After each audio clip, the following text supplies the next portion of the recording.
Welcome to the righteous sphere. We separate the gray areas over here. We don't do the lying like those other places. No. We don't do no fucking lying over here. You're gonna get the truth. Don't be nobody step back. Don't do that. They don't get no fucking respect. Is the way he challenges the black elite. He talks about the black elite that's on TV and speaks that honest truth that we've always talked about on this platform, that a lot of times the worst ideas get out to the black community because the Negroes on TV care nothing about actually going in and building for the community. And the reason they don't is because if they do that, they'll be punished. They'll be taken off the platform and replaced by somebody who plays ball. They'll be punished. They'll be taken off the platform and replaced by somebody who plays ball.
We got Mr.Goodbread. He got a question. If someone was to ask you, what does poverty mean to you?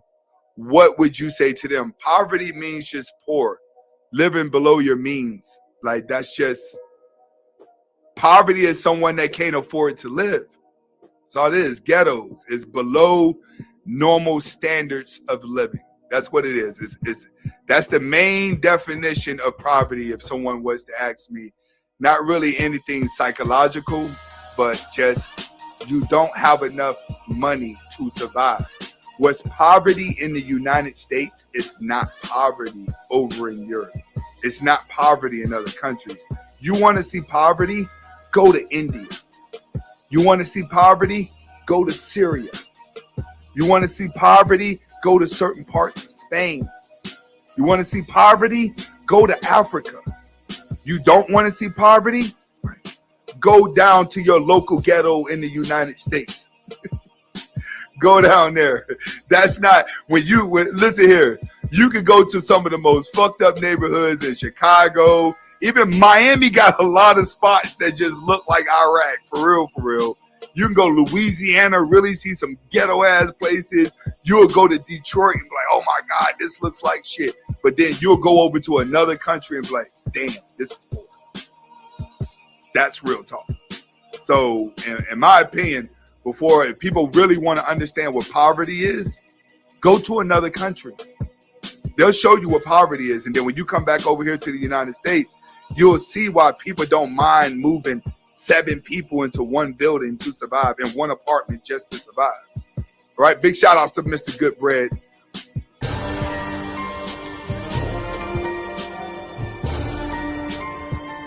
That's being famously.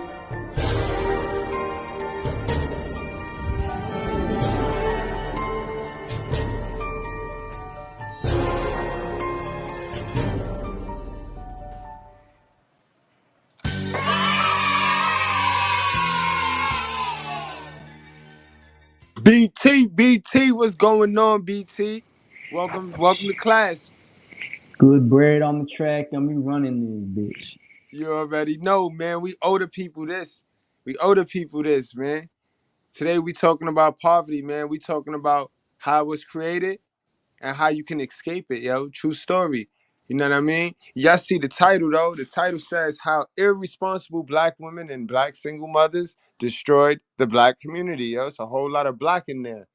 Whole lot of black in there. Again, guys, we here to sweep our own front door. You know what I mean? Poverty is still a choice. And you know what I mean? Staying in poverty is definitely a choice. So we're gonna talk about it. You know what I mean? BT, you wanna add anything before we jump right on into it? Because I know we got some stats. We got some stats today. We was supposed to get in some stats on that other live we did, but I had to rush. So I What's got good, time today. bros?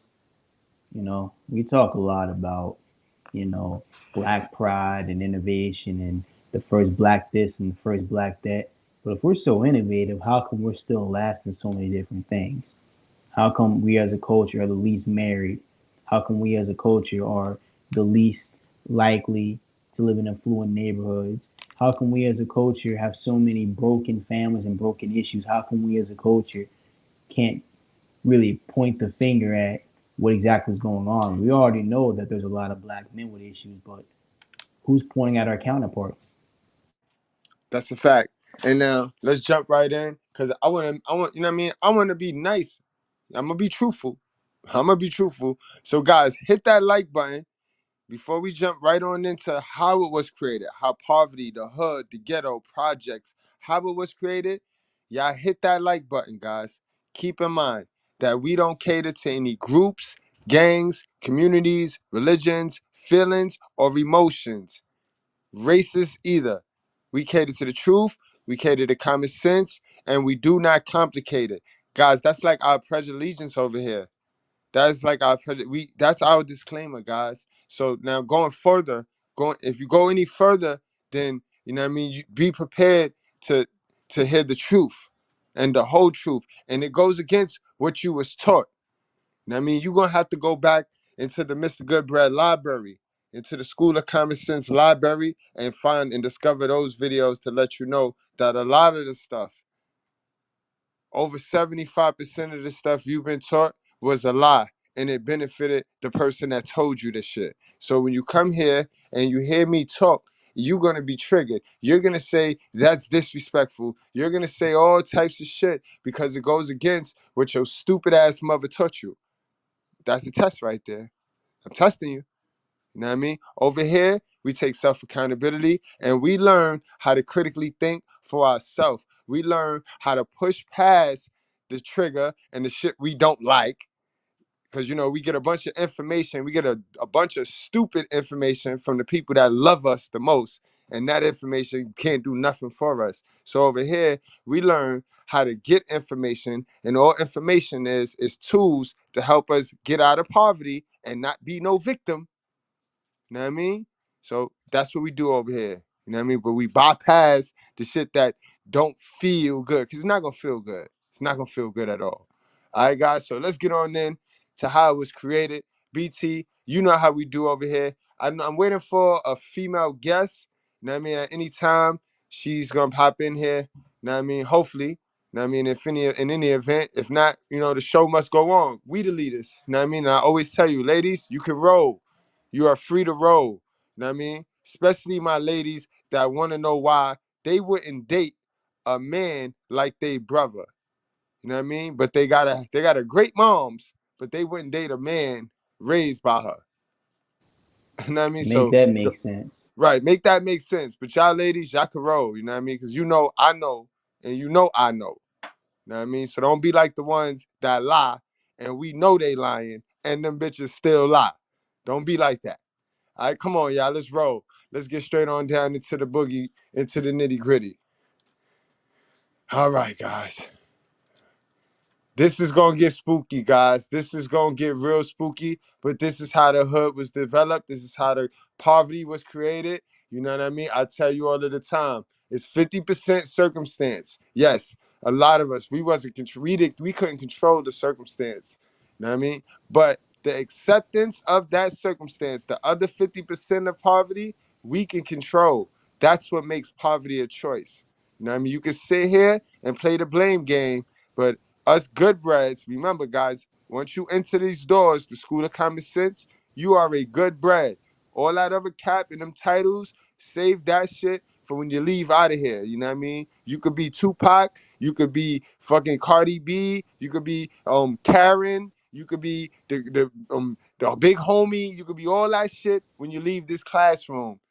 Right now, you're a child of God. You're a good bread. All right? We all one. So let's get it. Trigger alert.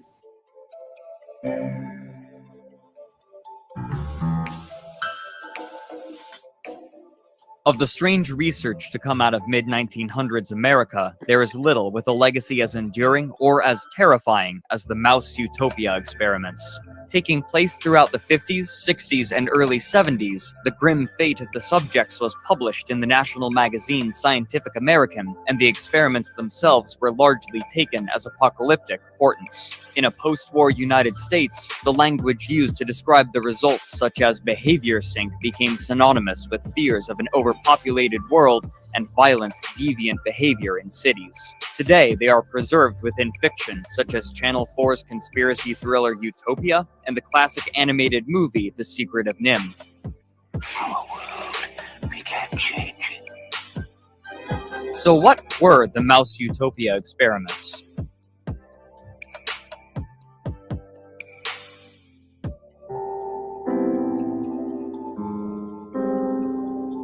Shortly after World War II, a group... All right, guys. Before they sit here and give you the bullshit, let me tell you the real deal. After World War II, they started this overpopulation bullshit.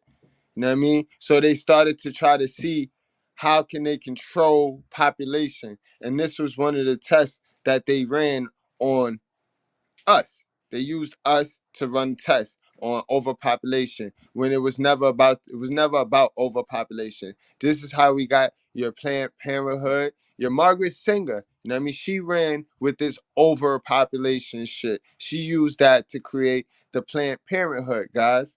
You know what I mean? Group known collectively as the environmentalists were making a large push to prevent environmental degradation as well as overexploitation of the planet's renewable resources. Among these people were a group specifically known as the Neo-Malthusians. That was a fancy way to put what I just told y'all. Overpopulation. They was running with that myth when it would never be overpopulation. You know what I mean? If the people is allowed to work and produce, then it'll never be overpopulation. But if you control the way people work, how much they make with this welfare system, and then you can create a system, and this is the system that we talk about so much, but we forget our grandmothers and our grannies signed up for this shit, and they taught our mother how to sign up for this shit. So yeah, the white man, the oppressor, wrong for rolling it out. Remember, I tell you, he ran by and said, "Hey, you want these watches? You know what I mean? These self-destructing watches." He didn't say it was self-destructing, but he said, "You want these watches?" And yo hell of a mama, yo hell of a grandmother said, "Yeah, I take one. I take two. Give me three." You know what I mean? That's a choice. That was a decision. You know what I mean? Now, yeah, you run with this like if somebody made you poor, somebody made you stupid, somebody made you uneducated, then that's on you. You know what I mean? You a fool. You wasting time. Yeah, the theory of overpopulation is false because you have to think about it. The same amount of people dying, Yep. Now Hello, what hello, happened, Lisa? hello. Hey, we got our guest, we got our special guest in the house. Let's give her her roses. Appreciate it, appreciate it. Hello. Hey, what's going on, Good my sister? evening. My sister, introduce yourself to the righteous fair and to the good breads. My name is All About Betsy. You can follow me on IG and Facebook. I've been a big fan for a while. I'm a Latina Muslima. I'm a teacher. I am a big fan of the advancement of all people of color, and that's where I'm at. That's my girl. That's what's up, man. It's always grateful to have a real virtuous one on the panel with us. because we get a bad rap. They say we hate our sisters, and we don't hate all our sisters. We know which ones we hate. You know which ones we hate, Betsy. But definitely, we know we like to protect our virtuous ones. You know what I mean? So we're gonna have ourselves a good time. Betsy, whenever you want to chime in on the video, on a piece of the video to add your spill, just give me the sign and just let me know. All right, no problem. I'm gonna listen for a minute. I'm a little late to the video. All right, we just started. So you caught it perfect time. This the beginning. We opening the introduction of how the ghetto and poverty was created. And right now, we just went over the fact that they used a lot of these environmentalist studies on overpopulation. They used that as a little way to push their agenda for Planned Parenthood, for a lot of things, to genocide our race, the black race, the Latino race, any race that wasn't considered pure. You know what I mean? So we were the guinea pigs for a lot of this shit. But again, Right. I like to tell my guys over here in the righteous sphere, we still, knowing that, we use that as tools. We don't live vicariously through our ancestors. You know what I mean? We know what we learn from it. We take the meat and spit out the bones. We learn from it and we know what not to do. You know what I mean? Hey, So when GB, I had cut out. Can who? My bad, ma'am. You were speaking. I couldn't even hear you speak. What was your name? Hi, I'm all about Betsy. Welcome. Good evening. How you doing? I'm Brian. Nice to meet you. Nice to meet Yeah, I'm you. glad you can make it to the show. right. All right, guys. So let's get back to the video. So that's pretty much where we was at, Betsy. We was up to the part where we're going to debunk the overpopulation, but in the process of them figuring that thing out, they had an experiment with some mice, and they ended up turning that experiment into the projects, what we now know Yep, as the projects. I know exactly Hmm. what you're talking about. How they gave resources to the female rats or the mice, and then they went to the top levels with their offspring, and those offspring became known as the beautiful ones because they were sheltered and they became like weak. And you Absolutely. know what I'm Yeah, talking about, the John. beautiful Yeah, ones. John Calhoun, right? Yep. Yes. Yeah. Yes, man. Oh man, let's get it, guys. Let's get it. Yep, that's where we at. Where With you from, man? me, I'm from the East Coast. I'm Salvadorian. Oh, I'm Salvadorian and Guatemalan. Okay. What state you live in? I'm like 40 minutes of Boston, so New England. Oh, okay. That's Yeah. awesome. And you?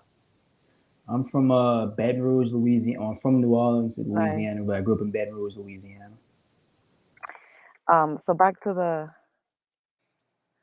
topic. What's interesting about that is that what I was talking about, like the beautiful ones, those are what we know as beta males because they were called the beautiful ones because their fur was clean. It wasn't dirty because they weren't out there fighting and hustling and working, and they became lazy when things were given to them. And these were the kind of offspring that were generated from having the dominant alpha rats out in the streets dominating everything, making it unsafe. So a lot of them will hide, and then those houses didn't have like male rats up above in like the top of the Mhm. projects. So interesting. And it was always the same. The experiment always had the same result, which was the most interesting part, I think. That's the funny part. That's the funny, and it's the same thing we're seeing right now to this very day. And it starts with the unplanned pregnancy. It starts with the irresponsible sex habits that we have, and both of us, men and women, we are so irresponsible when it comes to sex, and that's how we destroy each other. You know what I mean? But our women being the gatekeepers of that, our women they gotta This do sound better. They gotta start. The marriage got to be at the forefront, not this pleasure. Desire can't be at the forefront. They're the gatekeepers of the womb and the future. Right. Hmm. this sounds so eerily and almost frighteningly familiar. It sounds like something we experience every single day. It sounds like something that's been socialized in a certain community And it sounds like something that's being used to keep a certain community down, and they don't even realize it. Nope. But we're gonna figure it out today. We're gonna see the breakdown and how it was made, and I got 15 ways, guys. We're gonna escape this joint together, guys. I got y'all, so stick around. We got some time for y'all today. Let's do it. A term referring to the 18th and 19th century English scholar Thomas Robert Malthus. Malthus proposed that while the world's population may increase exponentially, food production can only increase linearly, leading to an eventual subsistence-level existence for the human race that became known as a Malthusian catastrophe. While advancements such as the Green Revolution saw that this didn't come about, the Neo-Malthusians acknowledged his concerns about overpopulation and feared that this pattern would result. Guys, not to keep cutting it off, but when you hear them food shortage, like we just had an egg shortage, then you pregnant women, y'all had that baby milk, baby powder shortage. When you start seeing them play with these things, I want you to think back to the video you're about to watch today and how they could control the population, your neighborhood and your hood with the resources. You know what I mean? With the resources, and they create a scare. They create the scare. Now remember, they had everybody run out there and get motherfucking, give me some of that toilet paper and some of that hand sanitizer. I know some of y'all motherfuckers still sitting in your house with that shit. Send some of that shit to Mr.Goodbread spot, yo. We ain't run out there and buy all that shit. Result in the collapse of civilization or, at best, have extreme adverse effects. These fears were given a platform in writing of the time, especially in works such as William Folk's Road to Survival in 1948, and perhaps most famously, Silent Spring by Rachel Carson in 1962. Before the movement's explosion of popularity in the 50s and 60s, however, researchers had already begun work investigating the effects of population growth, and among them was a man named John B. Calhoun. Born in 1917, Calhoun took an early interest in science, specifically ornithology, publishing his first paper on birds when he was 15, but over time, his interest would change. By the time See, I be knowing Lil Baby and Young NBA something and Lil Drizzy and Lil Dizzy and I need y'all to start getting to some education and start learning these names. Start learning other names, you know what I mean? Y'all know these rappers. Remember your mom said, you better know these history like you know them rappers. You better start to learn your history. Go ahead, BT. Fucking right. I mean, this is. I mean, there's a reason. There's a reason why they like when you call these rappers Lil and NBA Young and Baby and stuff like that. There's a reason why they want you. There's a certain reason why they want you to have that mindset towards your men. But we'll get more into that as it goes. Am I on the right track right now? Yes, sir. Yes, sir. There's a reason why they want you to refer to your men as Lil and, you know, Baby and stuff like that. It's kind of it's trying to let you know what you should think about your men. Time he received his PhD, his focus had turned to ethology, the study of animal behavior. When his education was concluded, he moved with his family to Towson, Maryland, to begin research at Johns Hopkins University in nearby Baltimore, but the research itself would be conducted much closer to home. In 1947, shortly after he arrived, he approached his neighbor about using some of their neglected property for an experiment. The scope would be massive, and according to Calhoun, his neighbor probably didn't expect such a scale when they agreed to let him use the forested area. Taking over 1/4 of an acre, Calhoun constructed a massive habitat, complete with food. Now that motherfucker had a huge imagination, guys. And when I tell y'all don't limit your imagination, if you think of something, you go through with it. You go through with it, bro. These motherfuckers sat here with nothing but time and opportunity and puppets, and we was the puppets, yo. Guys, when you got an idea, you put pedal to the metal, you stay consistent, and you stay focused, and you get to it, man. Food, water, ample shelter, and protection from predators, with the only limiting condition being their restriction to the 1/4 acre living space. He affectionately provided his enclosure a name, Rat City. Unfortunately, no publicly available images of Rat City exist. Calhoun was very familiar with Norway rats, having performed research on them for his doctorate, and he estimated that Rat City could sustain approximately 5,000 individuals, though if they reached this number, the population density would be tight. He began by placing 5 pregnant females in the enclosure, providing ample genetic diversity, and soon the population was increasing exponentially. But then something surprising. Now you notice everything starts with our queen. Everything gonna start with the queen. Everything gonna start with the queen. All experiments start with the queen. Can I just insert myself real quick when you talk Definitely. about like everything starts with the queen? What's interesting about that is that a lot of countries have been colonized through women, whether it's they're using them as translators or even raping them to have mixed offspring or conquering the women's minds and trying to detach them from the men. That is a way of the colonizer to target the woman first. Mm-hmm. Mm-hmm. Mm-hmm. Remember, they went to Eve in that garden. The serpent, you know what I mean? You know who I say that is. You know who I say the serpent is. Lilith went to Eve. She ain't go to Adam. She went to Eve. She knew Adam wasn't gonna fuck with her. Because women can be sometimes more impressionable, I think. That's the That's my superpower. opinion. I know so. Women got the superpower. Remember, women. Remember, that's our magic power. Our magic power is strength. If it's a big boulder in the middle of the road, you gonna use your charm. I'm gonna use my strength, and we gonna proceed. You know what I mean? And we gonna. All right. Thank you. Thank you. Thank you. And that's just what it is.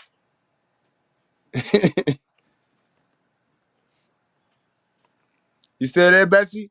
Yeah, I think it was gonna hit play. I think it's impressionable and intuition. Mm-hmm. Both of those things. The woman's intuition is crazy. That's why that's why you gotta keep your overthinking in check as a woman. You see it right there on the feminine chart. Intuitive is number one. It's number one on the chart right there. That's an automatic. That's an automatic superpower. You know what I mean? But ladies, the ladies nowadays, they haven't healed. They haven't healed. So they own their intuition only tell them negative shit. Their intuition Yeah, don't tell them, you know what I mean, what positive stuff, like what nigga not to mess with. Their intuition only tell them, let me go check in this toxic nigga phone. Their intuition don't tell them, let me leave this nigga because he's just not right for me. So, you know what I mean? You gotta heal in order to really be a woman that can use your intuition and know and act on your intuition. Cause if you're in a negative space, your intuition always gonna lead you to a negative. So that's a something fact. negative. That's a fact. Even if you look at like people that smoke a lot of weed, I'm sorry, but like a lot of people that do that sometimes can be paranoid, right? And if you don't have that in check, you gonna look at everything. Everybody's out to get me. Everything's negative. That's a fact. Everything around me is bad. And you sometimes like you can tell that people don't have a positive influence in their life because they Right. are they are so negative. Everything's a problem. Nothing's ever a solution. Like, all right, if you have an issue with your man, go pray about it. Go pray about it. Like, if you're not gonna leave that man, don't even go through his phone. First of all, I don't understand. I do not be understanding it. Like I don't be understanding. They're not gonna leave. Like they just want to have one up. But it's a control thing because they'll be in a relationship and they'll have one up on the guy and they'll just keep being able to mention it. So whenever they get in a bad mood and they want a gift, then they'll act flaky and funky and then they'll mention that and hold it over the guy's head and then he'll simp out and buy them a gift and it just be all relationship cat. It be all bullshit. but it's like use your intuition. Like find out if he's happy with you or what's not making him happy or how you can be more feminine and attract him to you instead of worrying about what the next feminine woman is or isn't doing. You know what I'm saying? Like, are you holding that man down so that he wants to be with you and see you and speak with you? Or are you pushing that man away? And that takes a lot of self-reflection, accountability, and introspection. You have to sit down and just be in silence and pray and figure it out. But your intuition should never be like, let me go point my fingers at this person or that person. Because energy is energy. And if they're negative, then you attracted that negative energy at the end of the day. Oh my God, yo. You know, we gonna have to get her Bread Squad. Make sure we call a cab. You know what I mean? Get 2 cabs and get an armored truck. So when this live is over, we can make sure Betsy get out of here, out of the righteous fear safe, so that the rats don't try to throw rocks at her on her way out, because they gonna be mad. They gonna get her. they gonna get her. They gonna get her. She telling the truth. She telling the truth right now, yo. If the shoe fits, let them wear it. Rising happened. Rather than the population increasing to fill the space of the enclosure, it quickly leveled off at 150 members. He also noted some behavioral peculiarities. Despite the large size of Rat City, the residents seemed to gather around just a few places, forming social groups of 12 and limiting themselves to specific feeding locations. And that's exactly what we do as black folks. He said, all right, y'all free. And we all clamped to one little spot, little hoods, and we all clamped to one little area, all top of each other, all on top of each other. You know what I mean? Think about it, guys. Think about it. We talking about the making of it right now. He would conclude the experiment after 2 years and 4 months, during which the population never grew over 200. Careful observation revealed the cause: high infant mortality. For some And guys, think about it. This is why, remember the Bell asked us a while ago, what up, Sugar Bum? Sugar Bum, Sugar Bum, Sugar Bum ran her rightful home. She in the court starting trouble and shit. What up, Sugar Bum? Yo, but yeah, guys, I want y'all to understand. Damn, I lost my train of thought real quick. Hold on, where was that? reason, as the experiment progressed and the Hold on, let me go back a little bit. Where is that? Inner peculiarities. cities. Inner Despite cities. In the cities. Guys, take it. Where I was going with it. You were saying that inner cities, people are in these crowded conditions. But if you look at studies, that's not good for people's psychology and all of that. But that people like to accumulate in these like overcrowded spots and spaces and stay stuck, like stay stagnant within that circle. Yeah, like in the projects. They love them projects. Be 1,000 motherfuckers in them PJs. You know what I mean? And that's what I was going to say, guys. If you notice, guys, why our population as blacks haven't grown? This is going to be the experiment to show you why we have to stop playing ourselves, guys. We're falling into the trap. We're playing dumb. We're playing right up to what they want us to play. I forgot the numbers, but the bell. If you in the chat right now, put the numbers in the chat. We at what, 16% of the population, and the black. We've been that way for forever, and we having babies left and right. How the fuck is it? Because, guys, as much babies as we having, our babies are killing each other at an alarming rate, guys. And we're gonna see in the experiment how did that happen? How that happened? And this is why it ties into the title. For those of you that be like, oh, he's clickbaiting. No, because if our sisters continue to be irresponsible and have unplanned pregnancies, the more babies they have, they're only gonna be able to really take care of one, and they're gonna leave the rest on their own. And that's what's been happening right now. The father is removed from the crib, whether he's doing criminal activity. You know what I mean? He just ran off. He wasn't capable to be a dad. He wasn't up to the speed to be a dad. The mother shouldn't have had the baby to begin with.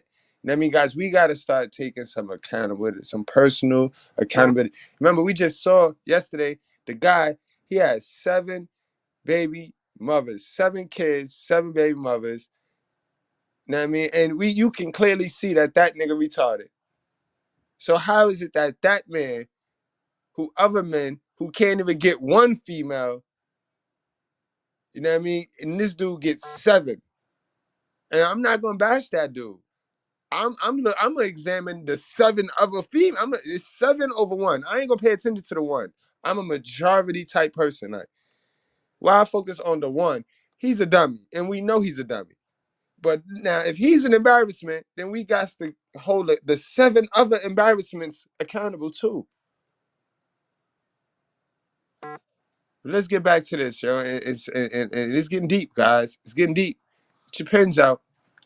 The large size of Rat City, the residents seemed to gather around just a few places, forming social groups of 12 and limiting themselves to specific feeding locations. He would conclude the experiment after 2 years and 4 months, during which the population never grew over 200. Careful observation revealed the cause: high infant mortality. For some reason, Exactly. High infant mortality between abortions and motherfucking our babies. Our babies killing each other. You know what I mean? That's it's going down. And I mean, I was gonna leave it out, but we gotta mention it. You know, it's a lot of this postpartum death shit too, where the mom just killed the baby off the rip anyway. We had the grandmother 3 weeks ago that stabbed the baby. You know what I mean? The hell of a grandmama. So it's set in place, and we keep falling into the trap. We keep falling into the manipulation because we don't want to sweep our front door. We won't worry about every other community. When our community, their community, and every community tied together, we all one nation in any way you want to cut it. Know what I mean? I know niggas want to separate themselves, and somebody told you some stupid shit, but let's be honest, we're all one nation in the eyes of God. as the experiment progressed and the population increased, the mothers were not caring for their young properly, leading to most of them dying before reaching maturity. Calhoun Exactly. When you have so many, when you do it like when you have babies and you start this lottery child, you hope one of them gets you out of the hood. You know what I mean? You end up losing sight of the rest. You can't divide the minimum resources. Once, put it like this, you have so many X amount of kids. Once they play with the resources and limit the resources, that's limited resources you have to survive and take care of all of them kids. Somebody's not gonna make it. Somebody's going to be left on their own. Somebody is going to go out there and join a gang. Somebody's going to go out there and rob somebody, delete somebody. You get to stick your hand in your pocket. Remember, I tell you, this is why we focus on hell of a mothers over here. Because, you see, this is the start. It started with 3 hell of a mothers. All it took was 3 hell of a mothers on some irresponsible sex shit, not being out of poverty first, not having they shit together for when they bring the kid into the world, you know what I mean? To set this whole shit off. Set this whole shit off. You know what I mean? That's it. Black America makes up 13% of US population. They make up 23 of the 19 deaths. had his theories as to why this was, but to prove them, he would need more data.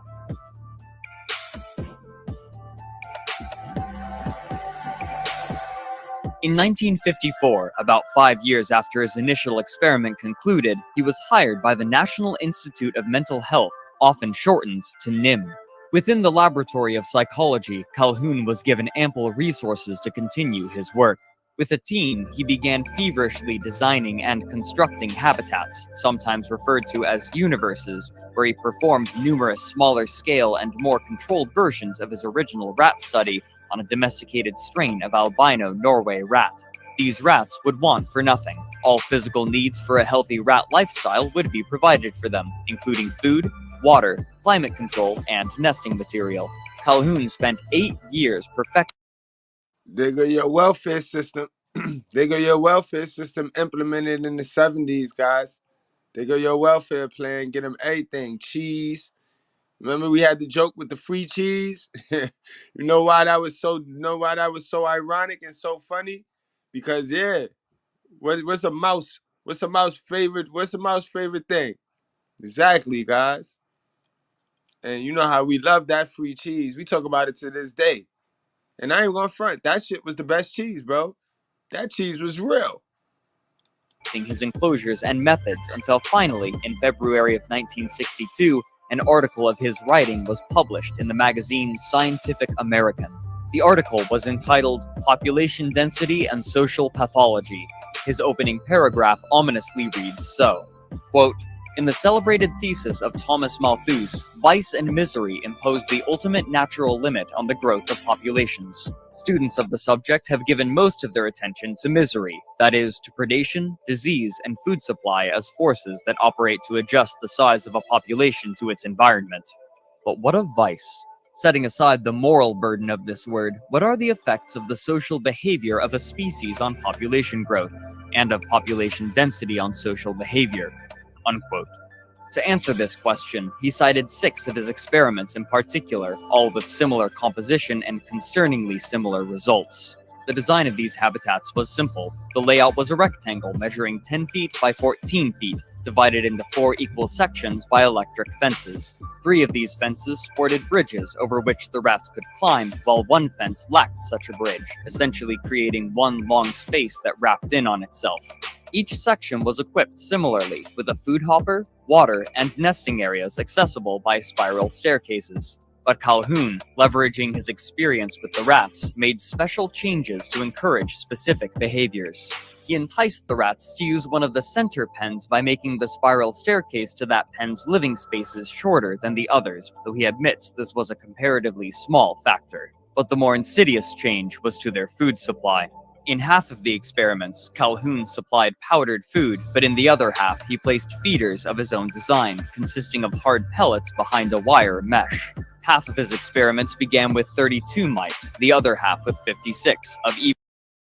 All right, now that was significant because he said, how many of y'all gonna work for it, or how many of y'all want to sit there and let us feed you with this? You know what I mean? So they're learning the psychology of these of us people through these rats. You know what I mean? And they seeing what worked and what's gonna work and how they could keep us stupid. All right? Now you sit there with that information that they done pumped in your head through years of they books and all that bullshit. You know what I mean? Or you can sit there with that and resist it and fight it and play like you know what you're talking about and I'm wrong and I don't know what I'm talking about. Or you can learn, take in this new information that go against everything you learned, everything your mama told you, your grandmama taught her. You know what I mean? But don't sit there and block new information. That's the worst thing you could do. And I tell you, half of y'all ain't pick up a book since you left high school, since you graduated high school. Evenly male and female composition, and all having just reached maturity. Calhoun estimated that approximately 40 rats could comfortably be housed in these enclosures, but he would allow these populations to increase to 80 before he would cull them. Almost immediately after introduction, things began to go awry. The females, unsurprisingly, spread themselves out somewhat evenly through the pens, but after the males jockeyed for dominance and those of highest rank were determined, they began to distribute themselves strangely.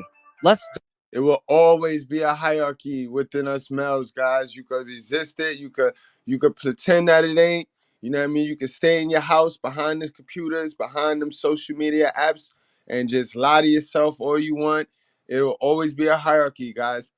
That's why I separated with alpha, beta. You know what I mean? You know, sigma and alpha, same thing. Just there's a little bit difference. I'll go over a whole lot. Sigma being the most elite male. So Sigma males are the most elite male. You know what I mean? I wish I could be a Sigma male. You know what I mean? I'm just too out there right now. I'm far too gone. I'm far too loud. I'm far too obnoxious to be a Sigma. Salute to my Sigma Nation, stand up. You know what I mean? But this is why it's a hierarchy, guys. Sigma and alphas eat first. Betas eat seconds. They get whatever's left. It is what it is. It will always be that way, guys. It is that. That's why you got to do the work. You got to be doing the work, guys. You got to be on your purpose. Being on your purpose as a man, you know what I mean? Not chasing coochie, going to God, you know what I mean? So he could tell you what your purpose is. That's everything as a man. That's all you got to do. That's all you got to do. Dominant male rats will typically awaken earlier and begin to wander and forage for food, and due to the design of the pen, this meant that they usually would end up in the center sections to eat. During this time, the dominant males of the outer pens would wake up and begin guarding their respective territory. And this is facts. If y'all niggas if how many of y'all from the projects and how many of y'all know about the projects? What they put in the center of the projects is, don't they have two sides of the projects? They have the first half, and then they have the second half, right? And then what's normally in the center of the projects? That's where the basketball courts and where the recreational shit is, right? Even those of y'all, where my guys that been upstate and been up north, ain't that how the yard? Ain't that how the yard is? Ain't that how the prison system is built and designed? You got to start paying attention, guys, to real information, not shit that people tell you. You know what I mean? When shit that people tell you need to get studied, you need to go put the work. You need to run down that rabbit hole and make sure it's official tissue. Since there was only one entrance ramp to either end, the dominant males of either pen would bar the return of the less dominant males, forcing the male population to clump in the center pens, while the dominant end males protected what came to be their harems. Only a few other deferential males were allowed to remain. These few remaining males began exhibiting odd behavior. Though they would spend most of their time in the burrows with the females, hiding away from the dominant male, they would never attempt to mate with any of them. Son husbands. These are your son husbands, your incels. You know what I mean? These are your beta males. You know what I mean? They're just not winning that life. You know what I mean? You can lump some passport bros in that. Instead, perplexingly, they would try to mate with the dominant male, and even more perplexing, the dominant male would not fight these attempts. At the same time as this was happening, the effect of Calhoun's special feeders was taking hold. Since procuring food was such a lengthy process at the hard food feeders, it was common for one rat to join another while in the process of feeding. By this method, the rats slowly became conditioned to eating in the company of other rats until, eventually, the rats would refuse to eat unless another rat was present. And that's prominent in the neighborhood too. It's the herd mindset running around this motherfucker. Like, motherfuckers scared to eat unless another motherfucker eat first. Like, y'all niggas act like y'all can't do nothing on your own. Like, y'all can't go into your lonely season. Like, you know what I mean? Your lonely season is your special season. You know what I mean? That's when you get to come to God. You know what I mean? God talk to you in your lonely season. Sometimes stupid shit happen, like deaths, you know what I mean? Accidents, so that you can cry and you can come to him. Get in your lonely season, you know what I mean? Breakups, some shit like that. Sometimes that shit happens so you could go to him. Get in your lonely season, bro. Stop running from it, you know what I mean? Stop running from it. You know what's interesting Since more about that? rats tended Go ahead. You know what's interesting about that is that you talk about like lonely season, but that's really like introspection and prayer. And if you look at like the great prophets, like Moses received revelation in when he was alone, when he was in silence. Yep. That's when he received revelation in that cave, when he had his one-on-one alone introspection time with God. That's the truth. That's the truth. And remember, even Abraham, you know what I mean? You know, they call me Abraham. Miss Goodbread is Sarah.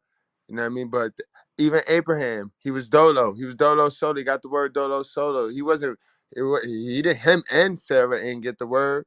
He got the word. God said, go meet him. He said, meet him in the desert, meet him. You know what I mean? And he went. Without a shadow of a doubt, he went. He believed and he went. He dropped everything he was doing.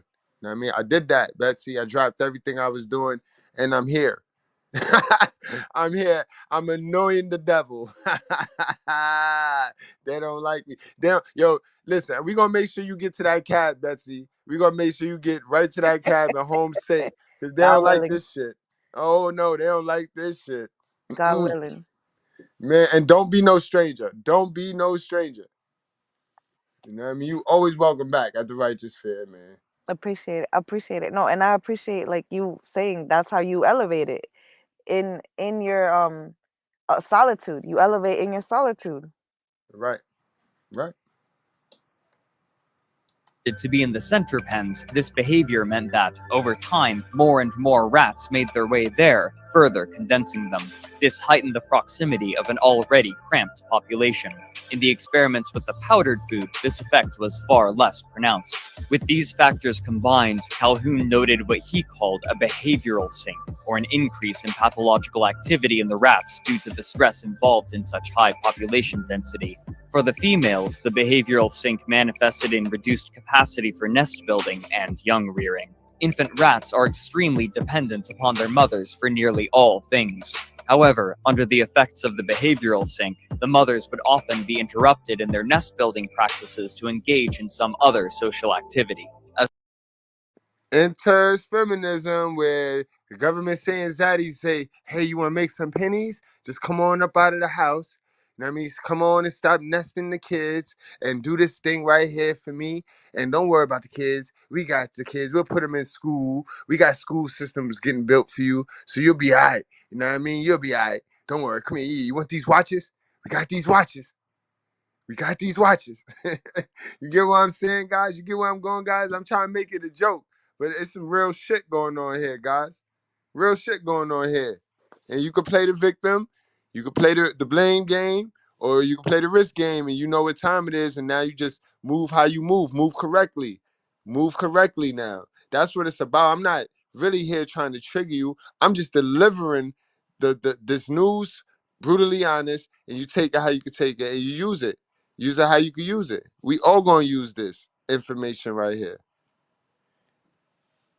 As time wore on, this led to sparser nests which could not house the young properly. If a mother decided to move her litter, she often would only move some of them or scatter them about the pen in separate locations. What's more, when female rats are ready to mate, the males can sense it, and the enclosed space meant that a female could not escape the continuous advances of the males during these periods. Even when they would enter their nests for a reprieve, they would be followed in and harrowed. These factors together resulted in an extremely high infant mortality rate, in one case reaching 96%.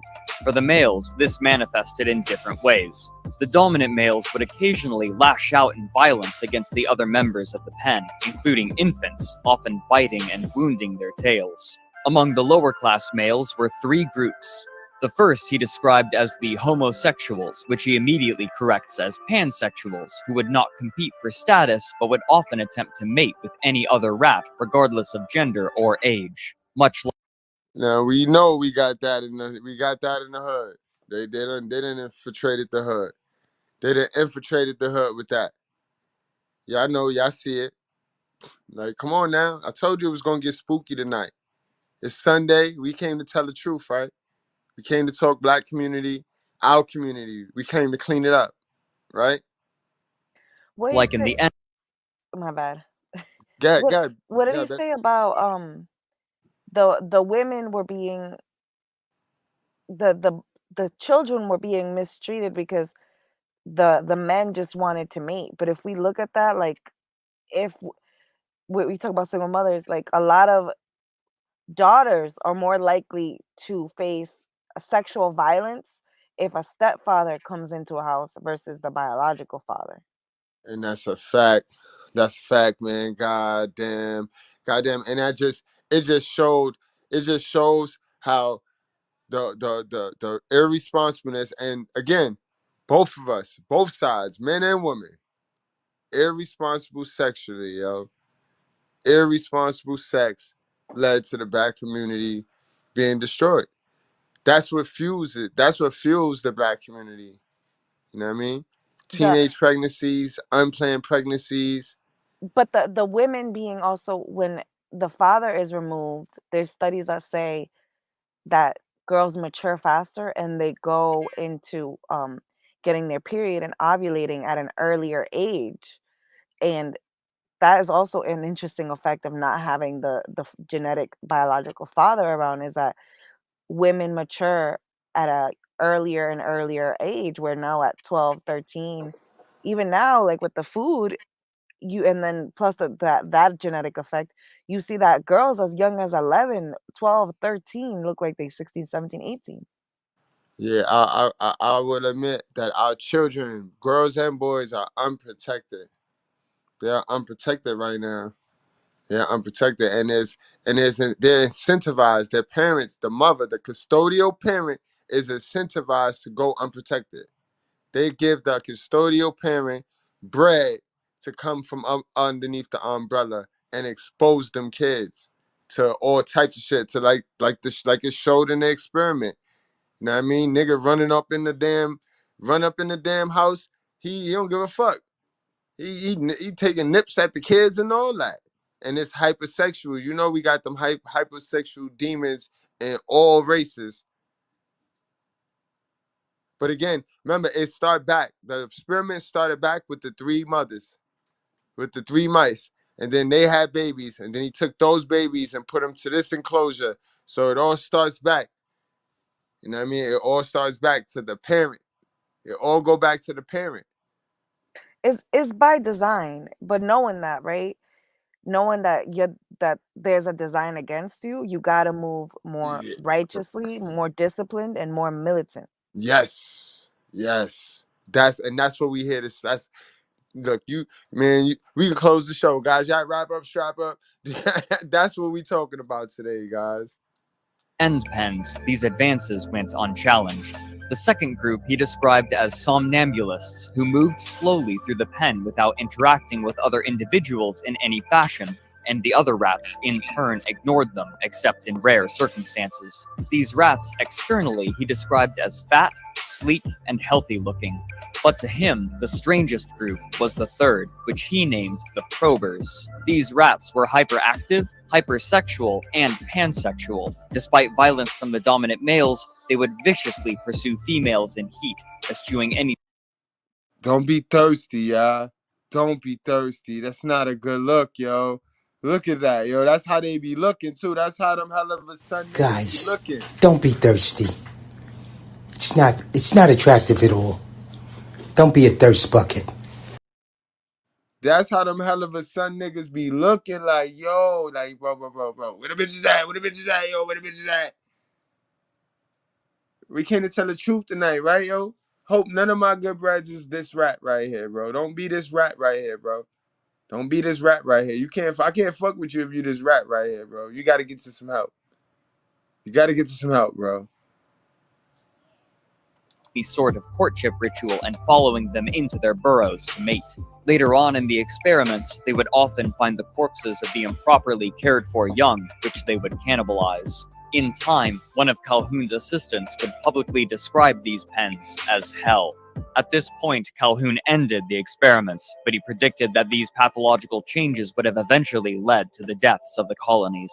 At their conclusion, he would take the 4 healthiest males and females and allow them to breed, but their behavior had been so inexorably altered that none of their pups survived beyond weaning. Look at that shit. Like how, and right now we see it.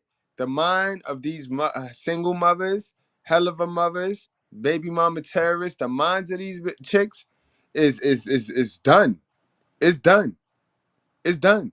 It's like it's a machine now. It's easy. It's just give birth, fuck them up, send them to the streets, they die. Repeat. Give birth, fuck them up, alienate the dad, send them to the streets, they die. I mean, every now and then, one of them niggas will become a rapper, send them to the streets, they die. And it's like, yo. I don't think no other group of people in the entire world have been through what the African American community has been through in regards to like this experimentation, these conditions, like this these constant tests and trials, right? Um, and knowing this, right, there is such thing as like post traumatic stress disorder and like all these other things that systemically were built in, and the community is seeing the effects in it, right? But we need to be aware and like empower ourselves, and that's why I love what you do, because you're telling people empower yourself. These are the conditions, but how can I get out of these conditions that were predisposed? Right. I'm glad you see that, man. I'm glad you see that. Well, you see the spirit anyway. I know you beyond the worldly. The worldly, I already know.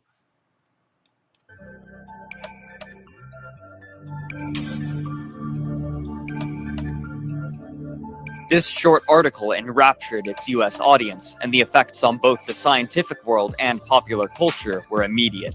People began to relate Calhoun's rat experiments to modern city life, and in an era where fear of social deviance was reaching an extreme high, it was largely seen as a reflection of the current time and where society could be heading, egged on by Calhoun's provocative language and allegorical design of his test environment, made to look like a city. Population density quickly became a common topic. Psychologist Carl Rogers, in his work Some Social Issues Which Concern Me, stated that, quote, "The resemblance to human behavior is frightening.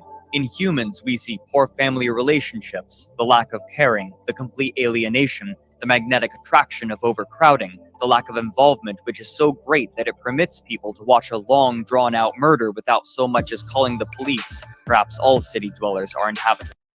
Damn, he's spot on about the black community. Now, if he didn't just name my community right there, I don't know what the fuck. I told y'all we was going to touch deep. We was going to cut into the white meat tonight, guys. Let me play that part back, man. Goddamn, yo. Goddamn. And this is what I say, guys. We've been studied. They've studied us. So you can reverse it. Anything that's been studied, you can study, and you could do the same shit. Study you, learn you, go into your season of loneliness and learn you. Learn you like how these niggas learned you, bro. It quickly became a common topic. Psychologist Carl Rogers, in his work Some Social Issues Which Concern Me, stated that, quote, "The resemblance to human behavior is frightening. In humans, we see poor family relationships, the lack of caring, the complete alienation, the magnetic attraction of overcrowding, the lack of involvement which is so great that it permits people to watch a long, drawn-out murder without so much as calling the police. Perhaps all city dwellers are inhabitants of a behavioral sink." Unquote. Soon after, studies of dense urban environments were conducted to see if these effects translated directly to humans, but what they found was inconclusive and unsatisfying. Despite the suggestions of Calhoun's rats, humans in cities reacted differently or sometimes opposite the manner that researchers expected, depending on the location. No matter how they tried, no evidence of a widespread behavioral sink could be found in urban areas. But this did not dissuade Calhoun. Even as others explored the problem of overcrowding, Calhoun frantically continued his research. Now a celebrated success and emboldened by the public acceptance of his ideas, he resumed his work at NIM on an even larger scale, though again away from the public eye. He spent his time on new subjects as he continued to perfect his enclosures and experiments until finally, after 11 years, Calhoun revealed his magnum opus through an article he entitled Death Squared, which was published in the journal Proceedings of the Royal Society of Medicine in January of 1973. The lengthy opening to this article was undeniably apocalyptic. Calhoun wrote, "I shall largely speak of mice, but my thoughts are on man, on healing, on life and its evolution. Threatening life and evolution are the two deaths, death of the spirit and death of the body. Evolution, in terms of ancient wisdom, is the acquisition of access to the tree of life." Unquote. He goes on to heavily reference revelations and of the riders of the apocalypse, using them to proclaim that the Hippocratic Oath applies not only to the body, but to the spirit. After this dramatic introduction, he described his test. For the most part, these new experiments were similar to his 1963 trials, including unlimited access to food and water, protection from the elements and predators, and safeguards against disease. Many parts, however, were drastically altered. As Calhoun mentions in his introduction, the Norway rats used in his first publicized experiments were replaced with albino house mice, which were taken from a breeding group from the National Institutes of Health made specifically to prevent communicable disease. To fit his new subjects, Calhoun had designed an entirely new enclosure. This version was much more vertical, with 16 wall-mounted housing areas for the rats at the tops of long metal tubes, which Calhoun called walk-up apartments. Exactly. That's how the projects was created, guys. Don't let it go over your head. Don't let it go over your head. That's the projects. Walk up apartments. his experiments were replaced with albino house mice, which were taken from a breeding group from the National Institutes of Health made specifically to prevent communicable disease. To fit his new subjects, Calhoun had designed an entirely new enclosure. This version was much more vertical, with 16 wall-mounted housing areas for the rats at the tops of long metal tubes, which Calhoun called walk-up apartments. At the bottom of each apartment was a virtually unlimited supply of food, water, and nesting material. With the space provided, Calhoun estimated that it could potentially hold 3,840 mice. He named this enclosure Universe 25. Calhoun's methods also had changed. Rather than instituting population controls, he would interfere far less. His plan was to place 8 mice in the enclosure, 4 male and 4 female, and simply watch and wait. Calhoun observed 4 distinct phases in the ensuing experiment. Phase A was predictable, constituting the time period before the first new mice were born, which ended up being 104 days. For the mice, these days were, quote, marked by considerable social turmoil. After the social order was established and the first brood was born, the population began Phase B, which Calhoun named the exploitation phase. During this time, the mice doubled in number every 55 days as new young grew to maturity and had their own young. This doubling... That's all that humping right there. That's all that humping, guys. You see how we can escape poverty? And I see it now, though. The numbers is changing. The young girls, the young batch right now, they so full off they ass with this diploma shit that they ain't having babies. Now, I mean, the numbers on our sisters having babies is down too. I mean, they ain't having babies no more. We're going full-blown technology ever. You know what I mean? Where babies is not, families, having families, it's not the reward. It's not the milestone that it used to be. You know what I mean? As families get more wealth, they invest more into education. So a lot of families will have 1 or 2 golden children, and this, we're seeing this in China right now. It's a big issue in China where people don't want to have a lot of children because the cost of education is so expensive that they'd rather have golden children that they invest all their money into versus having to spread it out over multiples. So I think that's also interesting as people become more aware of how competitive and political society is. They As they get more income, they want less children. And you know what's crazy? This is something that the people we always want to sweep their door, want to sweep our shit in front of their door. This is something that they do.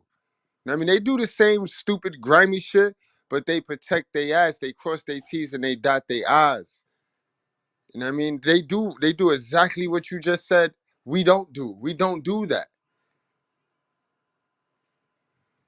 And that shit is crazy to me. Yeah, they're more protected for their environment. They're more protected to face the world, the real world, you know? Facts. Continued until day 315, after which the doubling rate slowed to a rate of 145 days, nearly 3 times as long. By this... And hold on, let me add, it don't mean that we dumb. We just lack knowledge. The same thing our father told us. We suffer for the lack of knowledge, guys. We block knowledge. We look for any little thing that what's wrong with the person that's giving you the knowledge. Like, I know y'all done cut a whole new, why he talk like that? Why he sound like that? Y'all done missed the whole message. You done missed the whole message. Halfway, we done told you halfway how to get out of poverty. Because half of it is setting your mindset, getting your mindset out of the gutter. Stop thinking you a fucking slave to somebody you're not, bro. You are a God child.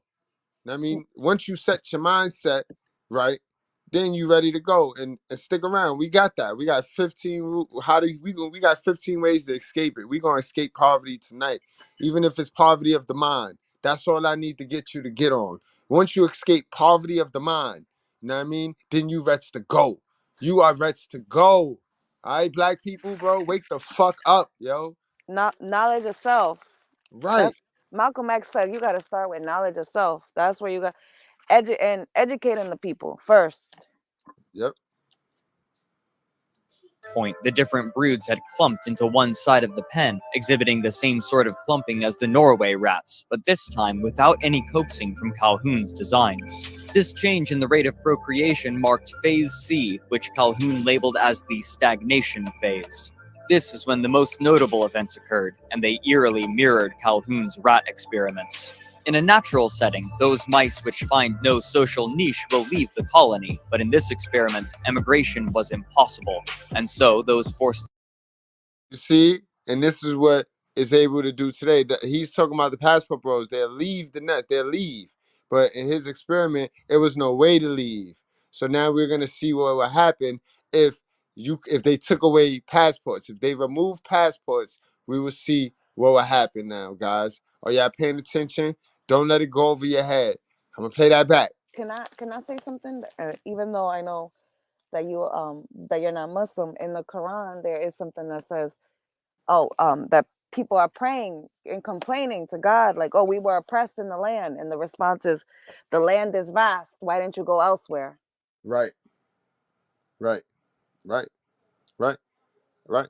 And Betsy, no, I'm glad that you have a religion, and because now I know that you got something, a guideline. You have something that you believe in. You know what I mean? I love that, because I don't. You know what I mean? No, I don't. You know what I mean? And I'm not religious. I'm not religious. I'm just religious. I'm just. You know what I mean? Spiritual. It's a Bible moral based. Yeah, I'm compass. I'm It's a Bible no. based, but I'm the word more of God based. spiritual than anything, but it's a moral compass. And it's Right. still like a fear that is instilled. And we honestly need to go back to that, because that's what kept a lot of people in check. Religion kept a lot of people in check. Now we in a lawless world. We live in a lawless land.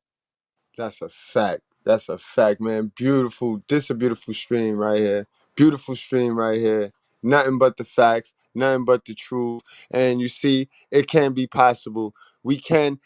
She can be Muslim. I can be righteous fear. You know what I mean? God Right. fearing, God I fearing. can be righteous fear, and we still got the same goals. Her morals is my morals. You know what I mean? Her book say the same thing my book say. Do right by him, and do right to the people, help the people.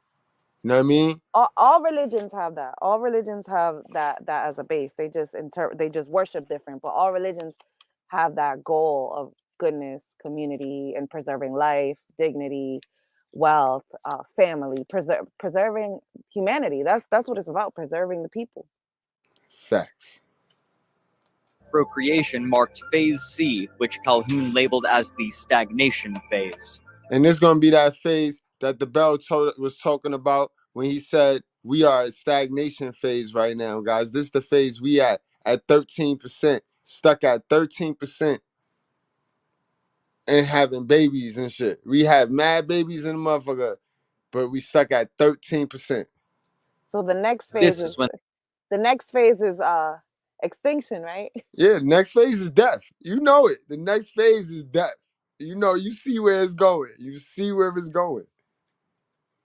the most notable events occurred, and they eerily mirrored Calhoun's rat experiments. In a natural setting, those mice which find no social niche will leave the colony, but in this experiment, emigration was impossible, and so those forced to remain withdrew from society. These dejected males formed a large pool in the center of the enclosure. They quickly became characterized by both their inactivity and their many scars and wounds. Occasionally, they would grow agitated and attack one another, and with nowhere to retreat, the recipient of these attacks would simply lay still and endure the assault. The outcast females, rather than joining them, would retreat to the highest apartments and live quietly among one another. It was during this time that the You see that now, yo. You see all the washed up, wall hitting women. They all link up and meet up on social media. You know what I mean? Because that's where the land of the dead is. Ain't nothing but dead ducks on social media, yo. Posting that depressing yo, that shit is depressing, yo. Yo. But it's nothing but them up there. That's them. That's them. behavioral sink manifested, with mice gathering around specific food hoppers in large numbers, while others remained almost entirely untouched, showing how, again, the need for social interaction had become so intertwined with the need for food that the former had overtaken the latter. The males who had won the initial fights also were placed under extreme stress. As more and more mice reached maturity from within and without, the leaders of the social groups continually had to patrol and defend their territory. Eventually, they reached the point of exhaustion and could not defend the females within their group. These females were therefore forced to defend the nest themselves, even when nursing their young, leading to generalized. That's what's gonna happen to you stepdads, yo. Y'all stepdads is gonna be tired. Y'all gonna be tired of trying to fight for these chicks in them projects. Y'all beta males, y'all sipping forces, y'all gonna lose your life fighting for these women in them projects, boy. Aggressive behavior. This aggression would inevitably be misdirected onto their young, who would be wounded by their mothers and forced to leave the nest before they were finished weaning. Much like the rats, the mother mice would also. We see that all day. I just was talking about that. We saw we saw grandma terrorists. We see that. We saw the women killing their kids every goddamn day, damn near. You know what I mean? Yeah. Men be running wild and men be graping. You know what I mean? But I guarantee you, I could get 3 stories of a female killing a kid before I get a man graping, and it ain't gonna be a man graping a motherfucking a female black one. You know what I mean? It don't gotta be a long death either. Like it could be a slow death. Even the food that is fed to these kids and the lifestyle, the non-exercise, not Yes. getting sun, it could be a slow death too. Good point, yo. Good point. Oh, it's true. It's damn true. Aggressive behavior. This aggression. And honestly, it is a slow death because when they remove the discipline, when they alienate the dad, or when they have babies with dudes that's irresponsible and that he's not there, then they remove the discipline. And God said that. Don't set your mind on, you know what I mean, leaving your kid, letting your kid die. And when you remove the discipline from your kid, and then you don't supply discipline because you're trying to make them, you're trying to love up on them, and you're trying to make them like you and become your son husband, it's not gonna work. It's not gonna work That out. that's the biggest thing I took away. Like I didn't understand why certain children were raised with more empathy, and it's because if one parent is not in the picture, you have to play good cop and bad cop, and it's hard for a female to do both roles when she's the only authority over that child. And yeah, God-given task is nurturing. Nurturing is protection. Nurturing is not discipline. And nurturing come with lying. You know what I mean? Women lie to their kids, you know what I mean, to protect them. So when do they kid get the truth? And the God is the truth. The truth is love. You know what I mean? Women will lie to their kid to protect them. The biggest thing that I noticed is women, modern day women can't take correction, Nope. and that's really frustrating for me because anytime I say something, it's like you're judging me. You're being no, No. I care Hold on. about you. They hit you with one of these. They hit you with one of these. Why you always judging me, Mr. Goodbread? You think you better? Yeah, that's what it is. Oh, you don't judge your friends, but it's like I care about you. If I'm gonna say something, it's because I genuinely care. I would be more of a fake friend if I saw your flaws and looked in your face and didn't say anything to you. That would be more fake to me. I'd rather you be honest because I could self improve. I could better myself. I'm gonna take that negativity and I'm gonna make myself better. Yeah, yeah. I know. Dirty folks disagree. He said, women are the gatekeepers to regret." You know what I mean? Dirty folks got a different style from me. You know what I mean? I don't like complicating the common sense for the folks. You know what I mean? But Dirty, he got his own style. He know how to complicate it and then unwind it and unhook it. I ain't got time for all that shit. I understand how shit'll go right on over y'all head. So you know what I mean? Women. No, but they are. My grandma used to say, "A man goes as far as a woman lets him. That's a fact. A That's man a fact. goes as far as a woman lets him." He talking to you because you let him talk to you. Fact. Women He follow control you the because whole you let relationship, him. man. You Women let control the whole him. relationship. All we can control is, do we stay or leave, or do we allow her to roll us out to her friends? Do we allow her to roll our product, our valuable product, which we made ourselves the prize? Do we allow her to roll our prize out to make her look great? in front of her little friends. If we talking modern day women, if we talking traditional conservative women, she ain't even got time for all of that. She know what I mean? She don't even want to be outside. She want to be inside with you. She just want to chill and raise the family. So, you know what I mean? That's the difference. That's deep. That's deep. Back to the modern woman That boy thing. good. That boy good, It man. That drives boy me good. crazy. It drives me crazy because I just had this conversation back in the day. If you wanted a picture from a woman, you needed to work hard just to get her to show a little bit of skin, just to get her number. Now you go to her Instagram, you could see intimate parts of her that were never accessible to anybody. Everybody, I don't even know your name, and I could see this woman's most intimate body parts and Yeah, most you can say vulnerable moments. you can curse. You see her That's whole asshole. crazy. You see her whole asshole right out there, yo. Right out there, You just can't right on even scroll social through media. Instagram. You can't even bring Instagram social media around respectable people because something might pop on your timeline and might make you look crazy. Man, I tell these dudes about pulling up their phone when they're around their girl playing relationship cat. They're gonna, that's the first thing that's gonna pop on your timeline. Some booty, some shaking booty Listen, shit. I don't even open social media in front of my grandma because I had to unfollow thousands of people because I'm like, I'm over here talking to my grandma about good things, and there's some crazy thing pop up on my timeline, and it's like, it's so normalized now. It's everybody, your cousin, your sister, Yo. your friend, your coworker, the stranger, the IG model, the business lady, the doctor. So it's like, yo, I had to unfriend thousands of people. There's no safe space to just not be constantly harassed and tempted, and it's crazy. You say I'm judging you, huh? I'm not judging you, but let's just say I'm judging you. Facts.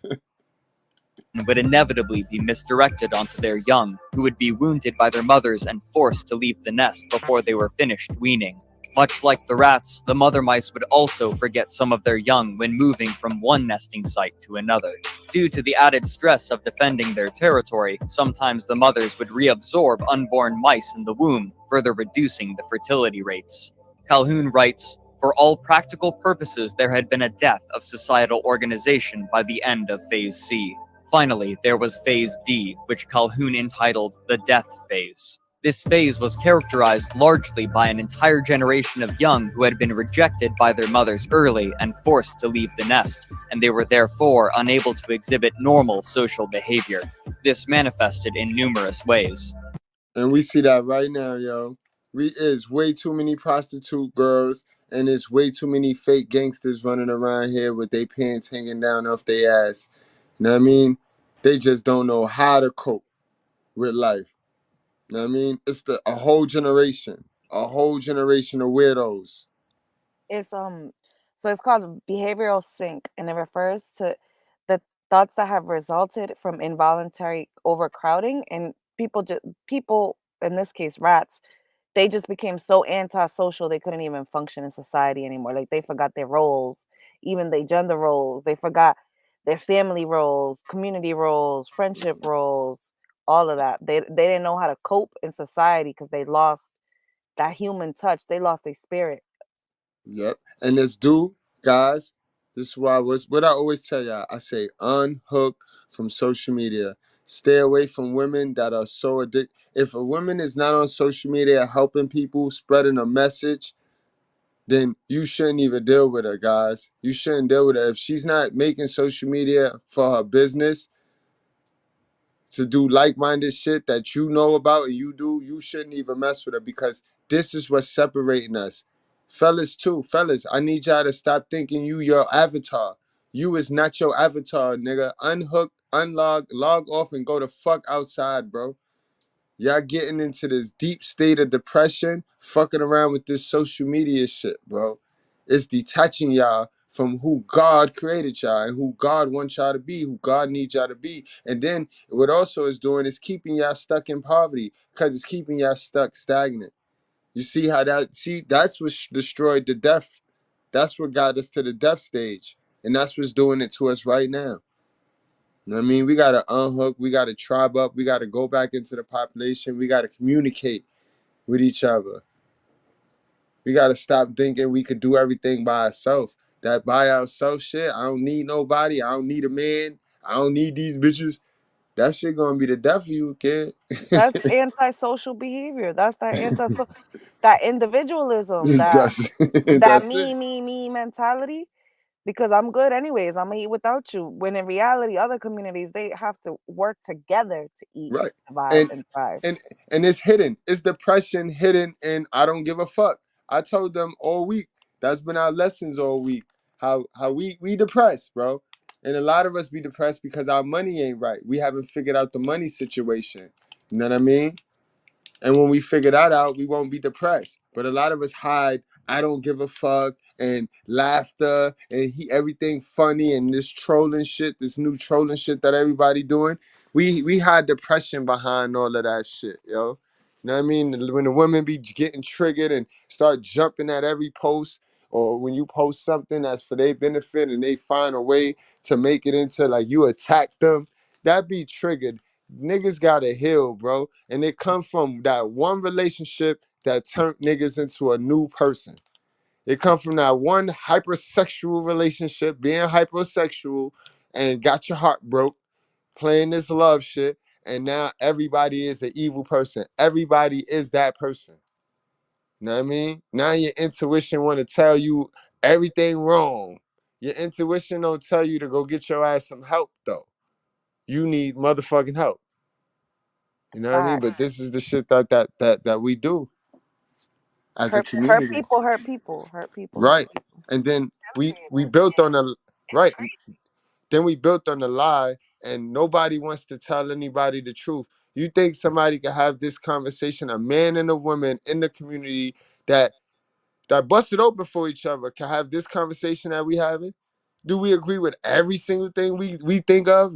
No. But do you think we don't have a common ground and a mutual respect to have these conversations? You know what I mean? They busted open for each other and they scared to have these conversations. Everything built on a lie, a big whole fat stinking lie. And it starts within our families. We got to check the ones in our family. That's deep. That's deep. Facts. The females of this generation had far fewer children, and those that did have children lacked the maternal instincts necessary to raise them beyond weaning. Calhoun goes on to describe the males of this generation. Quote, male counterparts to these non-reproducing females were soon dubbed the beautiful ones. They never Soft. You see, this is exactly what I told you. These new niggas, these sassy niggas, prettier than the females. These sassy new niggas that the hell of a mama's raised is prettier than the females, yo. Goddamn, to the T, this experiment. engaged in sexual approaches toward females, and they never engaged in fighting, and so they had no wound or scar tissue. Thus, their pelage remained in excellent condition. Their behavioral repertoire became largely confined to eating, drinking, sleeping, and grooming, none of which carried any social implications beyond that represented by contiguity of bodies. Unquote. As the last mice with reproductive instincts aged beyond their fertility, Calhoun declared that the last male would die around day.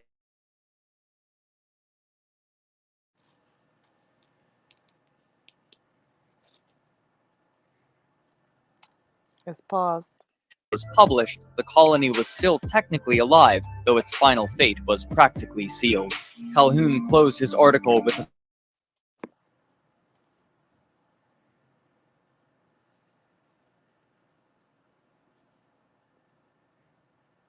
You want to play it?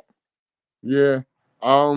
It's the edit. It and must be having the edit. expectancies to do so, only Yeah. violence and disruption of social organization can follow. Individuals born under these circumstances will be so out of touch with reality as to be incapable even of alienation. Their most complex behaviors will become fragmented.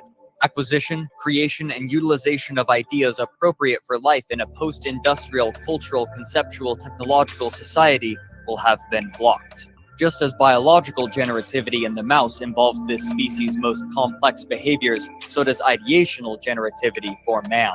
Loss of And it's a fact, guys. Yo, yeah, DeBell, I gotta do it like that for the copyrights. You gotta mirror it. You gotta own the rights to it. You know what I mean? You can't just go playing the shit, especially this type of content. You can't just go playing the shit. You know what I mean? So you gotta own it. So I had to flip it. But yeah, guys, this shit is crazy what it's saying, guys. Remember I told y'all we are moving away from the agricultural, the industrial, and we're heading straight smack dab into the technology joint. So this is why things is changing. And a lot of generations, remember, think back when your grandpa or your grandma told you, yo, I used to walk to school and I used to carry my books in a brown paper bag. You used to be like, what? You couldn't even think of that shit because of the, how advanced the 90s was and what we had, book bags and buses and shit like that. Think about the generation, the next generation to come. It's gonna be the same thing for them. Gonna be the same thing for them, you know what I mean? But they gonna be in a technology era. You know what I mean? Where like we just saw this past COVID era where we could order everything. We with the fingertips, 24 hours a day, we could sit our stink fat ass in a chair and just have everything given to us and delivered to us. We could be so individualized that we don't need nobody. And that's what social media got us so programmed and hooked to. Dangerous. These respective complex behaviors means death of the species.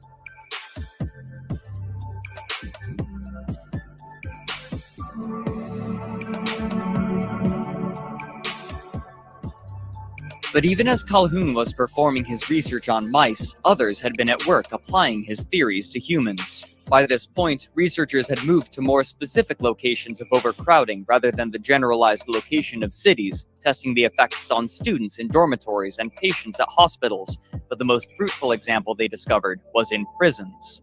Paul Paulus from the University of Texas wrote that prisons were the perfect place for this sort of study, describing the social interaction between inmates as intense, prolonged, inescapable, and realistic.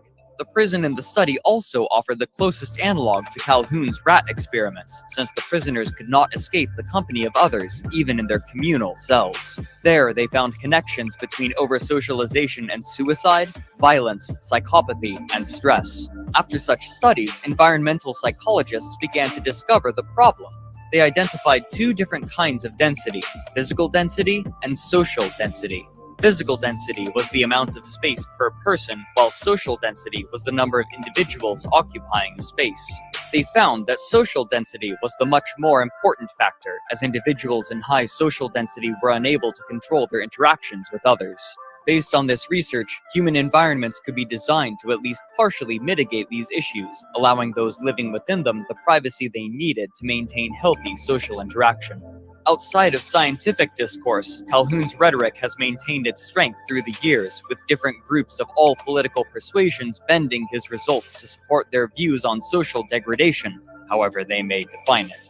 Among more scholarly sources, Calhoun has been both lauded and criticized for his work. Those who support him cite his forward thinking about overpopulation, while those who deride him cite his misrepresentation of the actual social problems within cities, guiding discourse away from the true causes of societal discord. But no matter what those in the modern day think of his research, his influence on the way America views its cities is undeniable. That's why cities got the highest rates of everything, because there's so many people. Yes.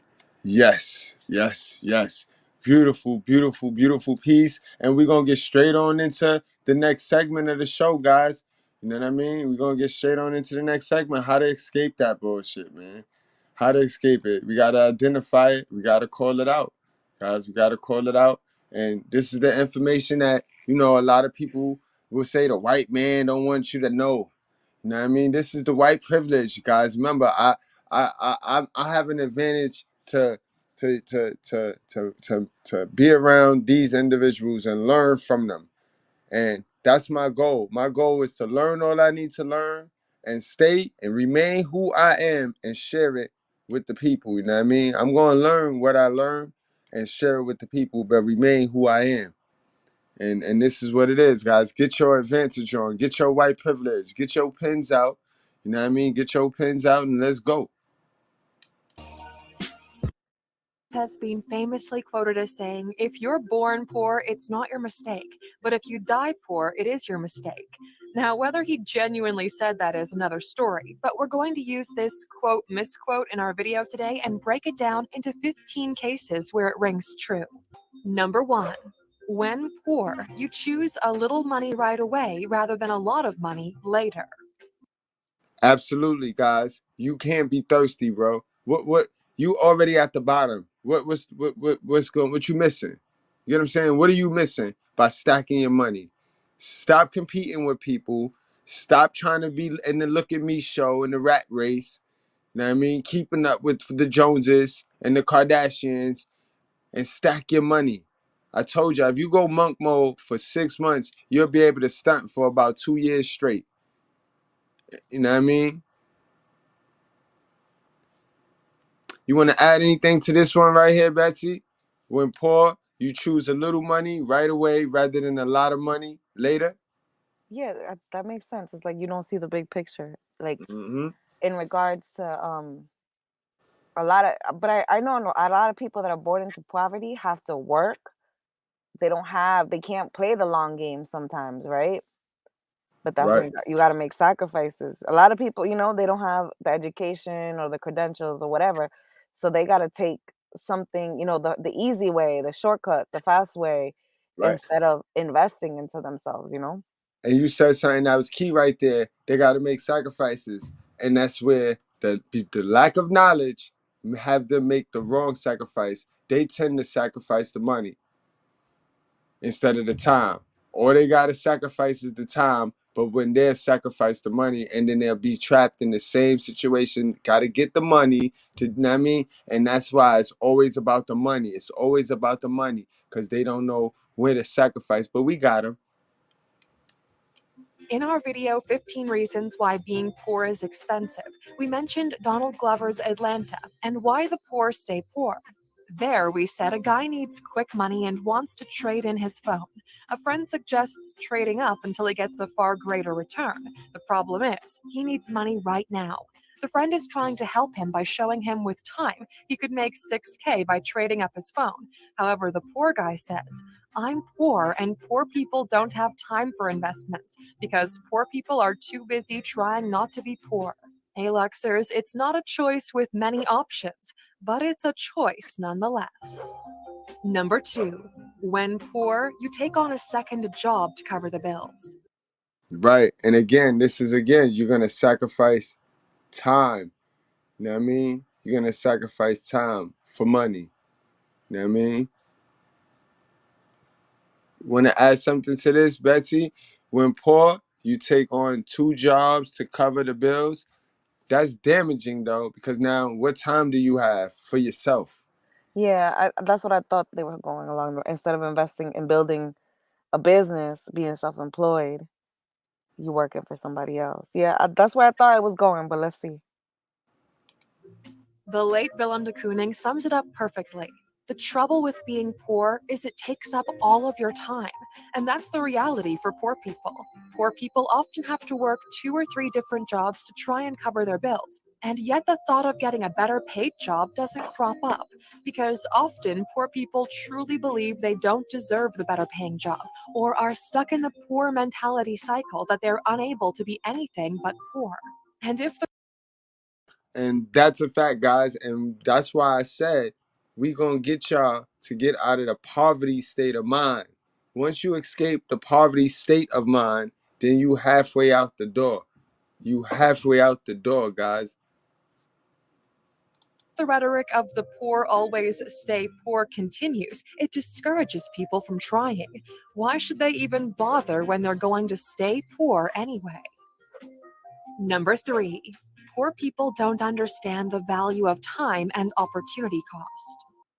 Facts, guys. Facts. And this is, again, it's the sacrifice of money and time. Sometimes you have to sacrifice the money. Sometimes you have to sacrifice the time. You got to learn when is the best time to do one or the other. You know what I mean?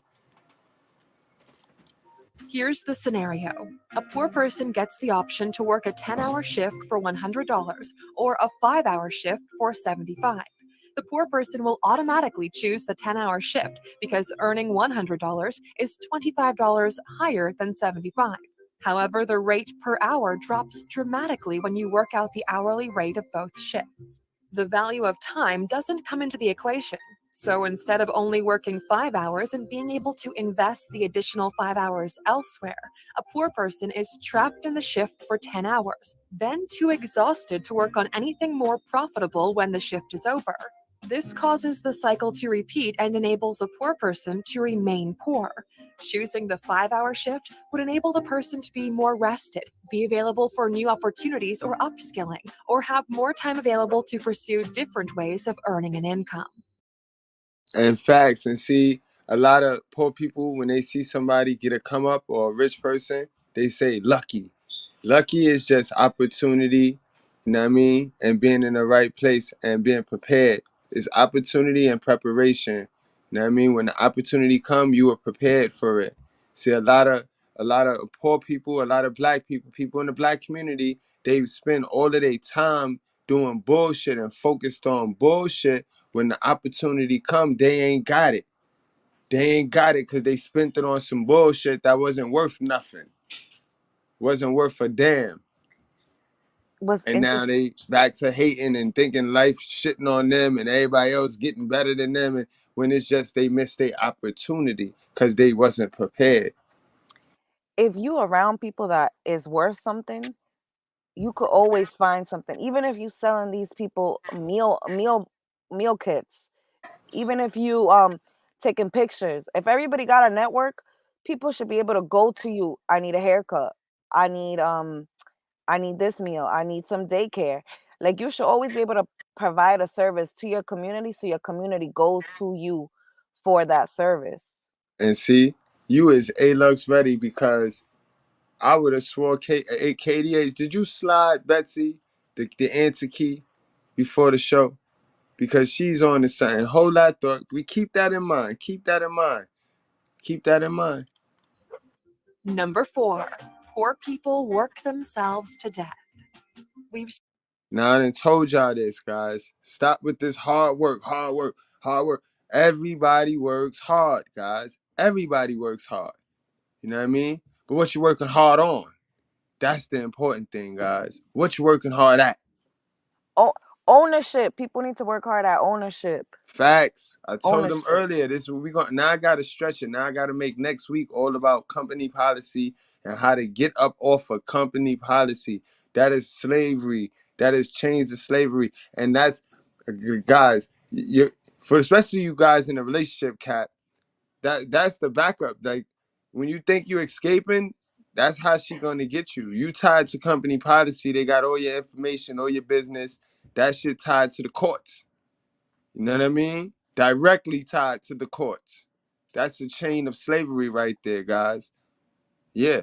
When they want to cancel you, or when you say something, and when you say something masculine, they can fire you. You know what I mean? A lot of you at will workers can get got at will. This they control your schedule. They control your schedule, and we saw they control a lot. A lot of people weren't allowed to go to work if they didn't do certain things when the pandemic happened. Facts. said it before and we'll say it again.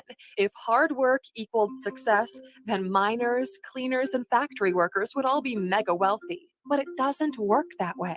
Like we said in our video, 15 Reasons Why Working Hard is Dumb, working hard isn't unique. Everyone can work hard, and poor people often choose to work hard because it's their only offering. Now, if we take our Right. If you took a step back and got some knowledge, you will offer more, and you wouldn't even have to work hard, bro. You wouldn't even have to work hard. You know what I mean? Knowledge, you know what I mean? Working hard is your hard skills. That's great. But if you get some soft skills, you'll be able to get people to work hard with you, or you get people to work hard for you. That's how that works. previous point into consideration here. If the poor person had chosen to work the fewer hours, then they would have been left with more time to work on a skill that nobody else could offer. Take heed of what we said in that video. Hard work is replaceable. Innovative or creative ideas or a unique skill are not as easily replaced. Don't be one of a million of hard workers. Be one in a million with your experience and skill set. And that's a fact, guys. And that little time that you didn't take, the little extra little $25 extra for the 2 hours, in them 2 hours, you could have been working on something creative for yourself. You could have been Now, working on something for yourself.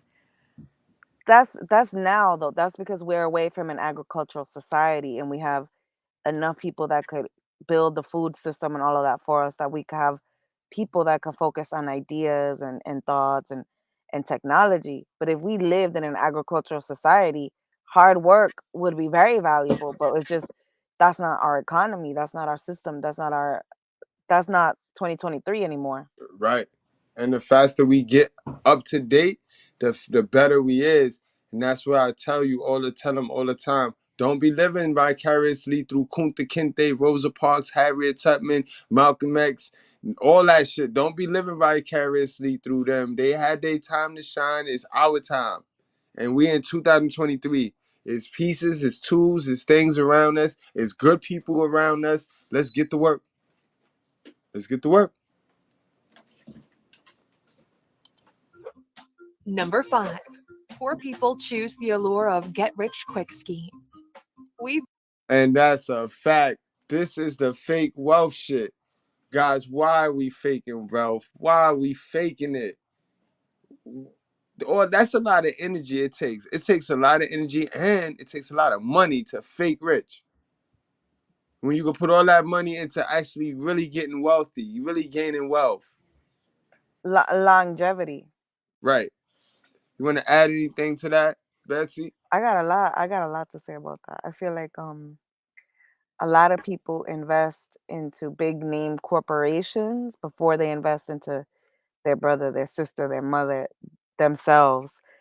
And what they end up doing is investing into these last names and these corporations that don't do nothing to their community, and instead of investing into your community. And that's my biggest irk with people that have all these name brands and materialism and purses and shoes and everything, because at the end of the day you don't have any ownership on, you don't own that. Some other people own that, and they taking that money that you giving them and taking out of your community and building their community up. And they marketed it to you and they told you that you look good and you look cool and you look part of society because you're wearing this or that. But they taking that hype, that fake hype that you got, and they running with it to build their communities. And here you are outsourcing your stuff. You're a consumer, not a producer. You should be a producer, not a consumer. That's a whole fact, guys. You got to remember, man. We say that they holding us back. We say that they oppressing us. So then why the fuck you making them rich? Like, you know what I mean? Why are you making them rich, guys? Like, think about it, guys. We say that they don't like us, they hate us, they racist, they this, they that, and we making them rich. We making them rich. Cause we got a stun on our brother. Like, what's more important? Cause that's what seems more important to me. Y'all put stunting on each other more important than than really coming up, getting out of poverty. You know what I mean? You contribute to poverty when you become a consumer. You know what I mean? If you're not a creator, then you contribute into poverty. Think about it. Poverty is the poor staying poor. So the consumers is getting taken advantage of. If you make yourself a sheep, the wolves is gonna eat you. I tell you guys that all of the time, right? I tell you guys that all of the time. You know what I mean? You can look up the numbers too. Like women are some of the biggest consumers in the world. And then the African American community is also up there with consuming these Western goods, right? And if you look at, like, there's a book called Servants of Allah. A lot of enslaved people that had been exposed to Western goods were purposefully sent back to colonies like Liberia, so that now that they have been exposed to these goods and these foods, they could bring back those tastes to the rest of Africa, and they could build another customer base outside of the West for these corporations. And we're in a corporation run like society now, And it makes no sense that people go and spend their money like they own these companies. Like, wear your brand, open up your textile factory, open up your own sauce and food company, open up your own pizza company, because these people are doing it, and they're taking our wealth from our community for theirs. They ain't giving back to these communities that they taken. These corner stores, they ain't giving back to the communities that they planted in. That's a fact, they not. You know what? I'm gonna go dig deeper. I'm gonna dig deeper, Betsy. Let's dare to be average. Let's dare to be plain. Let's dare to walk around regular. As long as we clean, what happened to that? As long as my shoes is clean, as long as my jeans is clean, my shirt is clean, it don't matter what I got on. You know what I mean? Let's dare to get laughed at. Because they'll laugh for a few days. And then after they jokes is all clear, they'll be back borrowing some money from us. So let's dare to be different, guys. I'm cut. You know how I talk about it. Let's talk about it. Because that's all it's about. Everybody running around here talking about how real they is and how gangster they is, but they scared to get laughed at. They scared for a little nigga to talk about them. Oh, look what he got on. Look what he got on. We do it all of the time. We laugh at the very same people that we say we hate and that we say got white privilege. Cause I remember I'm from the hood. I don't take the train and shit like that and the bus no more. But when I did, we always had jokes on the community we like to brush our shit on. We always had jokes on them while they shoes was leaning over and they had dirty shoes or whatever the case. But We ain't yet, know how much they had in their bank account. But we just got jokes. We laughing and talking. And we always worrying about somebody laughing and talking and being racist. But it's us. It's us. meanwhile, millionaires is wearing the same T-shirt. Right. Billionaires is wearing the same T-shirt, driving the same Toyota, wearing the same jeans, the same type of sneaker.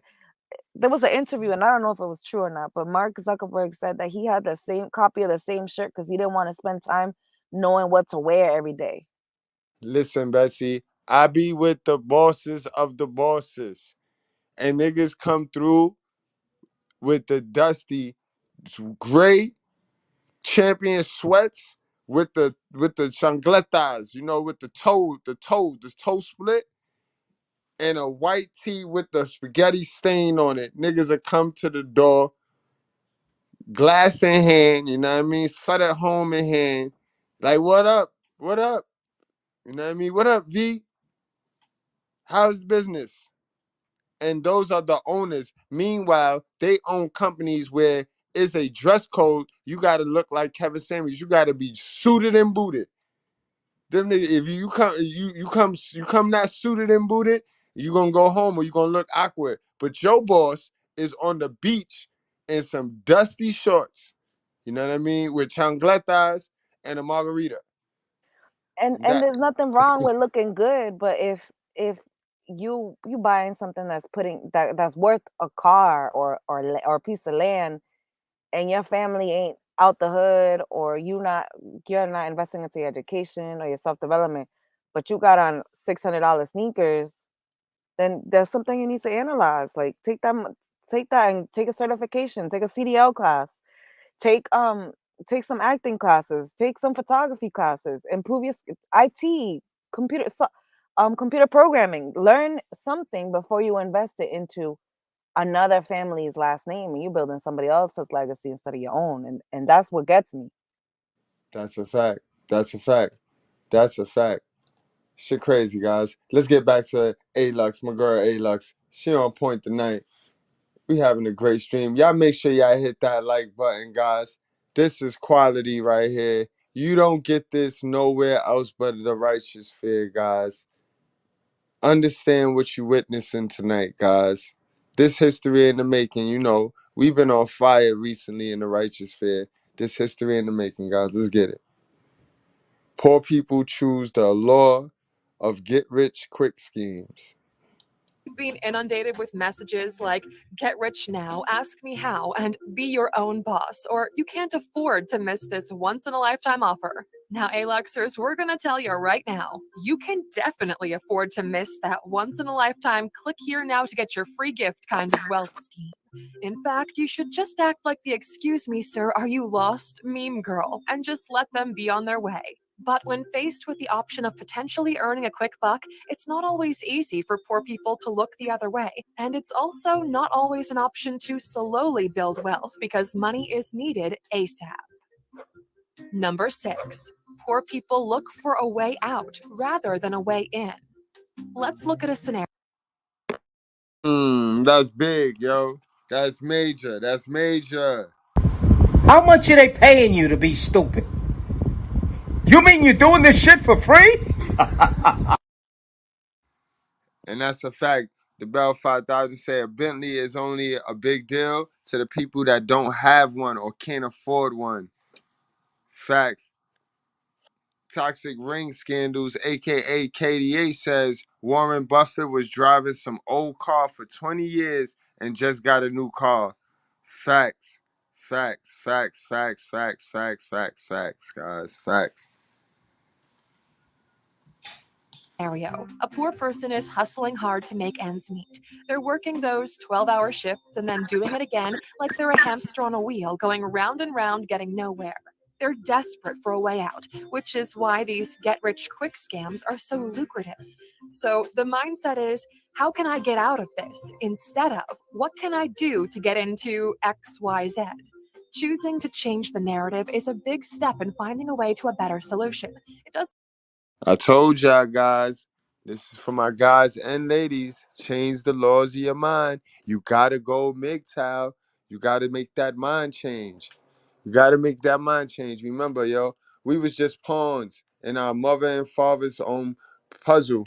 We was just pawns. So a lot of the information we think we know, we shouldn't know, and it didn't benefit us.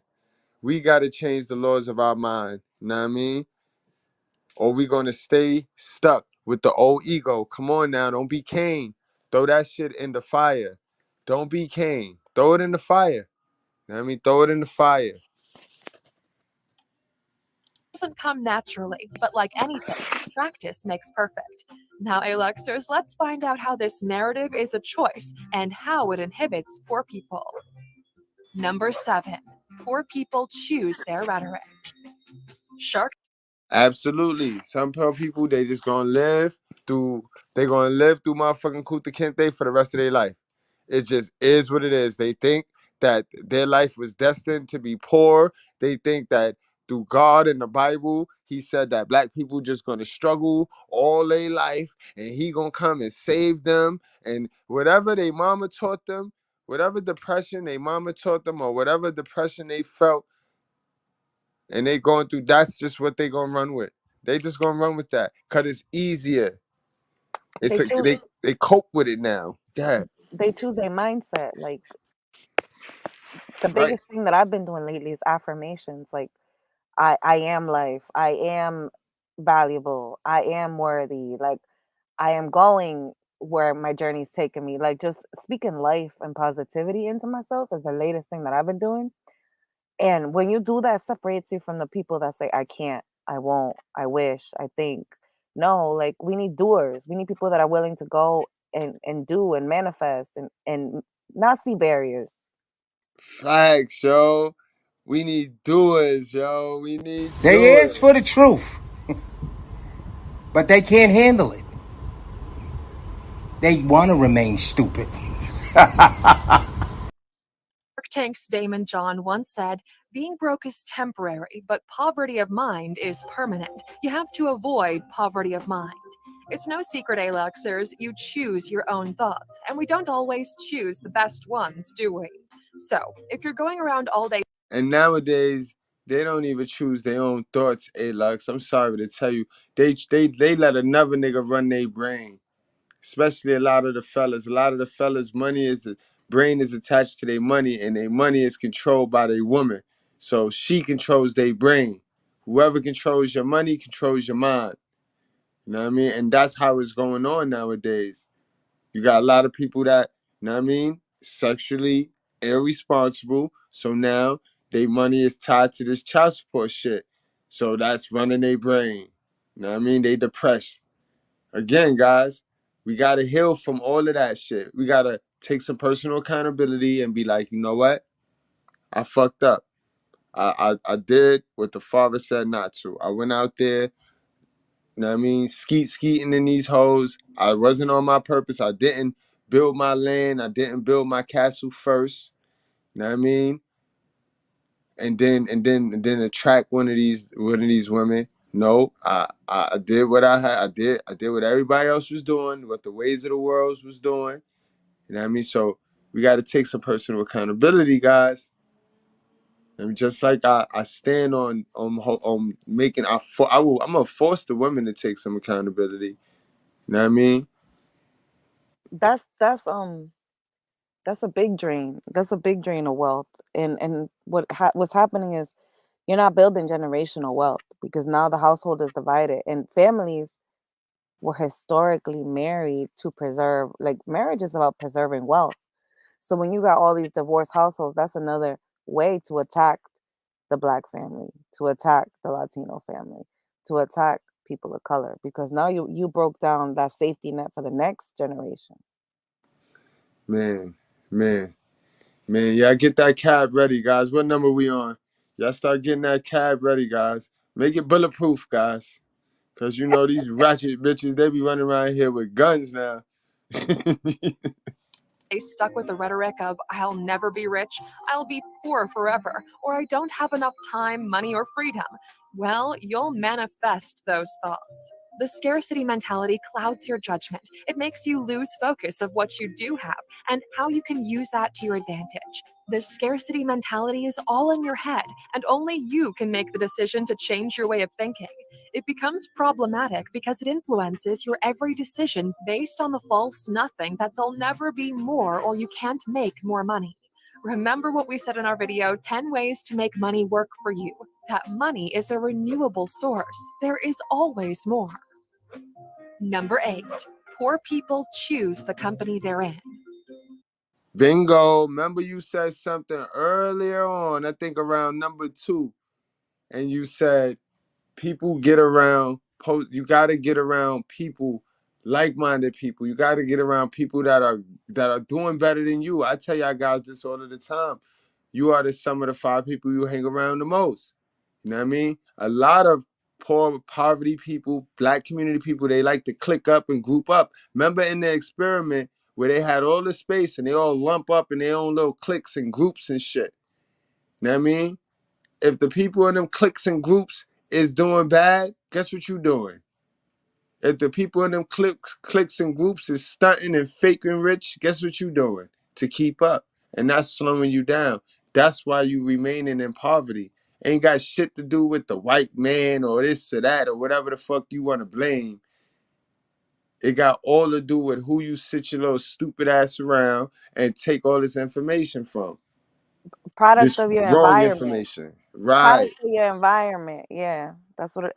And if you can't expose yourself to like different people, you'll never be able to grow. Like there are people out there with different mindsets, cultures, like civilizations that have methods and ways of thinking that has been studied for way longer than the American civilization. Like I love reading Asian literature, for example, because they got some crazy wisdom in the art of war and things like that. So just opening your mind to something different, so you be different and see different and do different. Facts. Salute to my guy, Art of Will. You know what I mean? Word up. I want Guys, friends. My bad. Go ahead. nigga, I want friend. This is the kind of friends that I want. I want somebody who's gonna be like, 7 a.m. Let's go to the gym. Let's go eat some healthy food. Let's go for a walk. Let's go read a book. Like these are the type of people that I want around me. People that are motivated. People that are up. But if you are around stagnant people that are comfortable because they don't want to build nothing, they get in their little check. They good. You're gonna be stuck with them. facts. Yo, guys, this is a good graph right here. We always had this graph at the school. And I mean, I don't always flash it and play it, but this is an important graph. This is why we have so many entitled motherfuckers running around here, guys. And I need you to make sure you check yourself every day. You know what I mean? This is what led us. This is what destroyed us. This is what destroyed us right here. These are all the elements of what destroyed us. We can't even argue this. Ain't nobody finna argue with me. This is what destroyed us. The millennials. The ones we're responsible for this shit. Us millennials, we're responsible for this shit right here. It's in our hands. It's in our hands. We got to do something. We got to break the generational curse. Us. You know what I mean? And this is what fucking us up. You know what I mean? This is why I tell you, unhook from social media. Go the other way from your environment. You have to make time from your environment. And parenting, keep parenting in the line. You got to check your parents. You cannot still be getting information from them and thinking you're going to win in 2023. You cannot. You know what I mean? You cannot. There's a psychologist called Yuri Brofenbrenner, and it's similar to your chart. If you look it up, it's like the meso system, and he's talking about like the individual is more impacted by his microsystem than the macro system, which is like school, workplace, laws, Mm-hmm. government. And in the microsystem is his home, his immediate family, his neighborhood, his school, his upbringing, and like extended family. And this is the core people that serve as a protective factor, right? The insular serves as a protective factor from the outer world. Preach. Author Kenneth G. Ortiz aptly put it: be wary of the company you keep, for they are a reflection of who you are or who you want to be. Rich people are very choosy as to whom they spend their time with. They're not going to waste their precious time with people who are complaining, have no drive, and are not innovative, or just generally have bad energy.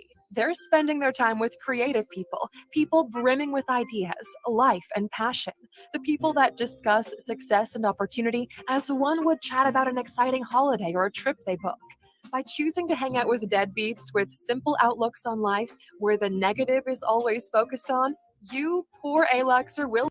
And that's a fact, guys. Those of y'all that know me, yo, y'all know I'm always down for a good call. But when we calling each other, when we talking to each other, we gotta be content strategy. We gotta be talking about something progressive. Like, cause y'all know how I am. My brain be working. Like, I be talking to y'all and be thinking about something else and shit. And I mean, listen, we got to be doing something productive. You know what I mean? Or listen, I'll be ducking calls like a motherfucker, yo. You know what I mean? Oh, yes, it's true. Oh, wait, hold on. Where that sound bite at? Where that sound bite at? Oh, yes, it's true. It's damn true. I be ducking calls like a motherfucker, yo. You know what I mean? Oh, it's true. It's damn true. Because that shit lower your vibration. You know what I mean? That shit lower your vibration. And honestly, I talk more about women on these panels than I do in real life. Like when me and the homies call each other, we niggas don't talk about modern women. We be talking about bread. We be talking about escape, escape routes. You know what I mean? That's the conversations we be having. I don't know how y'all little sexified dudes be talking with your homies, but when I talk with my homies, bro, I mean big homies and all, OGs and all, we talk about escape. Facts. Become that negative person, or even if you're not, others will perceive you as being like that. So choose wisely when you're spending time with people, because you are a reflection of that company. Number 9, choices are made in context. Aluxers, every person's situation is different, and often a poor person has very few choices available to them. We are quick to judge and shame. For example, we see a guy begging on the side of the road and we think, why can't he just go pack some bags at a grocery store? Or why doesn't he offer to wash cars to make money? But at that stage, the man begging has nothing left. He has no drive, energy, ambition, or self respect. Begging is all he has left to merely survive. He chooses to beg because the only other option is starving to death. In fact, these choices are often not even choices, but the only option left. Number 10. And before we get to number 10, that's a lot. That goes both ways. That goes with the prostituting, with these little girls that's out here selling their coochie. I mean, if they had another way, I'm sure they'll do another. If their mother taught them better, and they had another route, they'll go another route. Poor people choose to see obstacles instead of opportunity. We see Facts. this all the time, Aluxers. You approach someone with a great idea, and before they've even stewed on it, they've already come back with a list of reasons why it wouldn't work. And That's a fact, guys. You see it all of the time, yo. I be getting in here. I be cooking, and dude come in here, or lady they come in here with their little depression. You know what I mean? And they already no, that ain't gonna work. That's why No, you that can't ain't true. share. You can't share your energy with everybody. Can't share your plans with everybody. And what's sad about it is I'm not sharing this. You know what I mean? Unless somebody shared it directly to them because they need to hear it. I didn't share it. They clicked their ass, and even in that case, they still invite. They came on in here. They clicked through that thumbnail and walked their ass in here. You know what I mean? So, and that's what saves me. You know what I mean? That's what saves me right there. Cause now if I did go walk around, if I walked around talking this shit, then that's wrong. You know what I mean? You don't go walking around invading people's space and shit out in the public. You know what I mean? Nah, I ain't a Hebrew Israelite. You know what I mean? Even though they be kicking true shit, but that's extreme. All out there in the street with it and shit. God ain't say you had to do all that now. Come on now. You know what I mean? Learn a couple scriptures and shit about women, and then you just gotta go out there yelling the shit. That shit bullshit. You know what I mean? But come on now. You know what I mean? we're all for hearing the pros and cons of any new idea, but to constantly put up a wall of it won't work, well, then it definitely won't work. Choosing to see the opportunity will turn this daunting idea into a money making machine. And as the famous saying goes, amazing things stand on the other side of fear. And Aluxers, this obstacle versus opportunity mindset filters down into every part of life. To start turning no's into yeses, be sure to listen to The Year of Yes by Shonda Rhimes on audible.com. You gave some good spill on how to change the no's into yeses. How you said that, how you talk to yourself and how you pray to yourself and you tell yourself all of the time, like, man, listen, I can do this, I got this. And that's how it is. It's about encouraging yourself. You know what I mean? You don't need social media to tell you anything. You don't need dopamine hits from social media to encourage you and give you that boost of feel good, for that temporary feel good. You could do it for yourself. Brie Lapin. If being poor was not a choice, you would have zero control over your entire life. Let's paint Bingo. a picture here. You Oh, make a it's terrible true. decision and it's been a It's game damn changer in your life. true. In America, that's the key. In America, we have access to unprecedented wealth. You drop in the bag, there's people kill for your position out here. People literally dying to have the life that you got. I started to stream off with my legend A Space saying, you really want to see poverty? Go to some other countries. Poverty is not what you think with the projects. You know what I mean? It's America hood, but it's not the projects. You know what I mean? We got opportunity. The most victimized people sitting there with iPhones. The most victim people that play the victim the most and that's so oppressed, they all got iPhones. You give The somebody an mo- iPhone overseas, they about to start a touring business. Yo. They they about to get on social media and advertise, film. All these niggas scared of the white man or hate the white man got iPhones or got a gadget, a piece of technology that they had to give their information to the white man to get this and to log in and register this piece of information. So who they fooling? Like why we play this game of the why do we play this game of distracting ourselves with this bullshit? If you're gonna be on social, if you're gonna be on the phone, you should be creating, not consuming. Right. Spend all that time you use consuming, creating, and you'll be good. Because it's now or never. Facts. 50% circumstance, 50% acceptance of those circumstances. Lapin. If being poor was not a choice, you would have zero control over your entire life. Let's paint a picture here. You make a terrible decision and it's been a game changer in your life. But do you choose to let it ruin your entire life? We bloody well hope not. The same applies for staying poor. You might have grown up poor, but you're not going to let that ruin your entire life, are you? Well, again, we bloody well hope not. If you believe that you have no choice but to be poor, then that implies you have no control over other areas of your life. And that, Alexers, is just not true, is it? Number 12. Poor people play the blame game. What do we mean by this?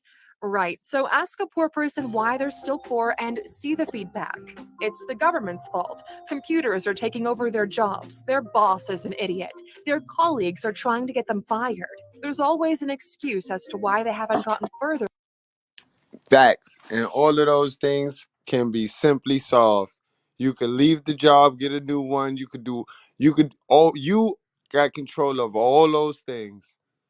But like I said, and like I tell you all of the time, a lot of us, we don't have no dad in our crib when we was raised. So we seen a hell of a mother who came home and just had to complain about something. Something always was bothering her. Something was always bothering her.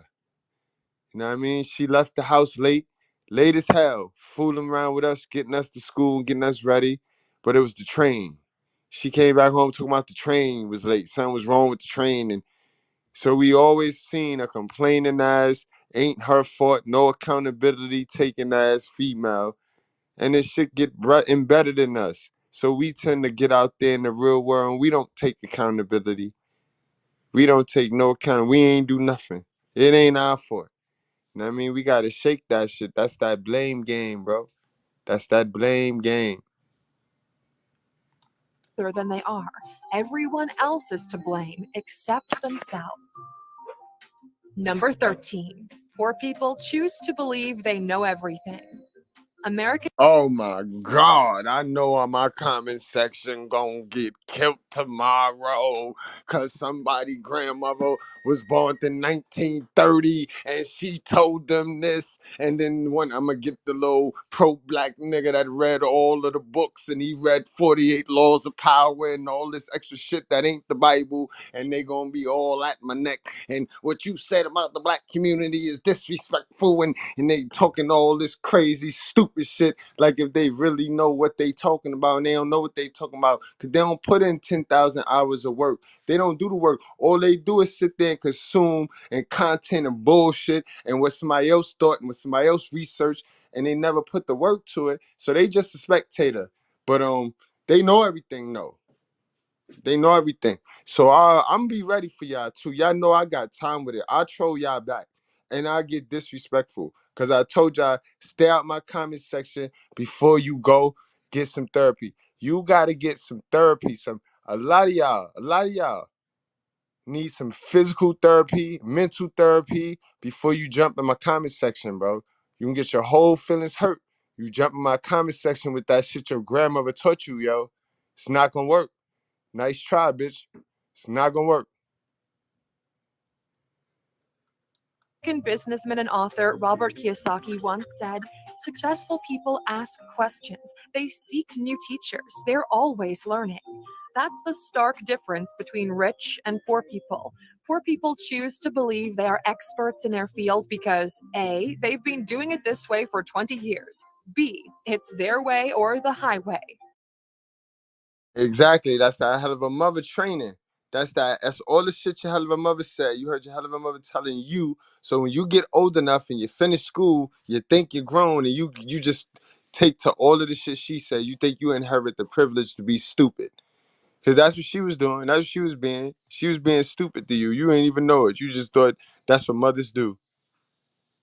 That's what mothers do. Now you just programmed to be stupid. Come on, you gotta shake that, guys. You gotta shake that, you know what I mean? Retool your mind. Get rid of all that garbage. That shit garbage. That's knowledge. Knowledge of self. Right, Knowledge right. of self is key. Knowledge of self is key. Or C, nobody's ever complained before with this method. Yep, enough for you to tear your hair out, isn't it? Next up, how a tit for tat attitude doesn't help to build wealth for the poor. Nope. Number 14, poor people choose to do something expecting something else in return. On the way to building. And that's where we go wrong. If you're gonna do something, do it from the heart. Do it from the heart. I'm tired of y'all with the giving some poor people something and then you recording it. You know what I mean? If you're going to give them something, you don't need to get nothing in return. You don't need to record it to get your little views. You know what I mean? Do shit from the heart. You know what I mean? And we got That's to for get back to that. ego. The recording, that's for ego. Facts. They did Facts. that for that. The, I'm gonna tell you a funny story. I had a conversation with my grandma about how my father regretted investing XYZ into something, right? And I said, Grandma, he obviously he did that for the ego. He didn't do that for the love of the people, for for God. He did that for ego. So when the ego wasn't shining through, the giving bothered him. But when you do something out of like love for humanity and sincerity and God, you're not gonna want or need the praise. You're gonna be happy. You're gonna know that karma is gonna return that goodness back to you because what you give out is gonna be multiplied, and somebody's gonna treat you with kindness in the future. That's a whole fact. And that's biblical. What you said is biblical because it's a fact. It's about what you do for people. I was talking with my guy KDH earlier, and this is why I said I wish everybody could create something in this world because all creating something in this world is doing is providing something for the people. That's what God asks. Provide a service for the people, give back to the people. You know what I mean? One of the verses in the Bible when he talks about poverty is that if you see your brother poor, hold on, I think I got that on deck. You know what I mean? You know they call me the Bible guy. No disrespect. You know what I mean? I know you got your religion, and like I said, I'm not I'm not religious, Betsy. I just believe in the word. I follow the word of God. You feel me? Well, religion is what historically gave charity and helped the people. That was the role of the church. Right. And that's why I believe in it. It's moral. Morality, You know what I mean? But morality, charity, taking care of the people. That's what religion was about. facts. Leviticus 25:35, he said, if your brother becomes poor and cannot maintain himself with you, you shall support him as though he was a stranger and a sojourner, and he shall live with you. And this is a fact, guys. Like, and you know what's crazy? We sit there and we get mad at the curly hats, but they got something in their culture and in their community where there's none of that. There's no poor people because they all chip in and make sure that that one poor person it doesn't multiply. You know what I mean? We got a similar saying like somebody's not a believer if their neighbor goes to bed hungry and want what your brother or what you want for yourself. Facts. I always telling me, Mr. Goodbread, you ain't never got to worry about me looking over my shoulder at your plate, seeing what you got in your plate. If you ever catch me looking over, it's to see if you got enough. And I mean that with the bottom of my heart. But y'all know that. It ain't at this point, I'm done proving how much I fuck with the squad and how much I'm for the people. You coming, come on if you coming. If not, you know what I mean? You just stay dumb. But we got something righteous over here. We got something right for the people over here, yo. We did it right today. Come on, let's go on and wrap this thing on up. Cause I know you sent me what's that, statistics, or is that a video in the background there? Um, it's the ecological. I think it's called the ecological model. Okay, we gonna get Um, to that. We gonna get to ecological that. systems theory. All right, cool. We gonna get to that right after this. Your own wealth. It's not a case of if you scratch my back, I'll scratch yours. If you offer a hand, a word of advice or encouragement, do it without expecting anything in return. When things are done with the right attitude, the reward is tenfold. Poor people choose to do something and then expect something back. I did this for you, now I expect you to do this for me. That's a crappy way of going into business or handling life in general. It makes the other person feel like they owe you something and you've got a hold over them. Keep in mind what Confucius said: act with kindness, but do not expect gratitude. Number 15. Poor people choose jealousy over friends' successes. And I say it all the time, yo. I am not. This is why I started this channel, and I said the first thing I said because I know how people and I know how we are.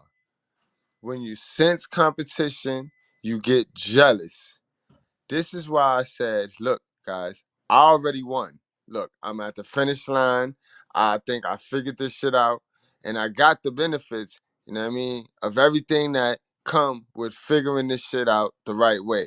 So I'm not competing with you guys for none of these women, because I know you got a bunch of niggas that do these shits, these channels for women attention, because they never was called tall, dark, and handsome ever in their life. You know what I mean? Ever. So they up here clout chasing, doing shit for female validation. That's them. You know what I mean? But I said I'm not nobody competition because I got the girl. You know what I mean? I got the family. I got all that shit. And this is why. Because niggas will sense competition and hate when they should be mimicking, studying, copying, learning so that they can get what that person got. But of course, they teach us how to hate success in the Black community. We hate success. We can only root for the underdog. The minute the underdog start to win, start to dominate, we want to pull that motherfucker down. We did it with LeBron. We did it with Kobe. We did it with Tom Brady. We did it with Jordan. We did it with every motherfucker that we rooted for until they got great. But here's the thing, like there should be no jealousy. Like you should be able to work together. Like your brother's success is your success. You're supposed to do business with each other and grow with each other. But again, you saw that experiment that we just went through. You know what I mean? Being packed around each other and not lumping and being clump and then clicking up, them click ups. It's them click ups where that jealousy and that hatred brew. Now this crew hate that crew. And then the room is divided. The whole race is divided. The The community. competition, the extra competition, that's what it is. Mm-hmm. Yep. You always have losers who don't know how to lose too. Don't forget the losers that don't know how to lose. Hey, Luxers, it can be hard when you see your friend being successful and you're trailing so far behind. We get it. But if you can't celebrate the victories of your friends and choose to be resentful and bitter, then you're not doing yourself any favors. A rich mindset is happy for the success of others and understands there is enough of the pie to go around. Celebrating others' successes is not only healthier, but you benefit from the joy and happiness it brings your friends. Plus, who knows what doors could open for you if you just remain open to the opportunities and not worry about all the obstacles. So, Alexers, do you believe that staying poor is a choice? Tell us your thoughts in the comments below. And of course, for sticking with us until the end, we've saved a bonus just for you. Alexers, being poor is no excuse to not being successful. Watch our video 15 ways to start a business while being poor. We go really in depth on how you can make a financial success of your life. Take the story of Skyscanner, the now multi-billion-dollar business that started as an Excel spreadsheet with 3 friends who got together and pooled their skills and resources to form this company. You can do the same. Get like-minded people who can offer a different skill set and get together and come up with a concept that is unique, fills a gap in the market, and uses each skill set well. Remember what we started off with saying. If you're born poor, it's not your mistake. But if you die poor, it is your mistake.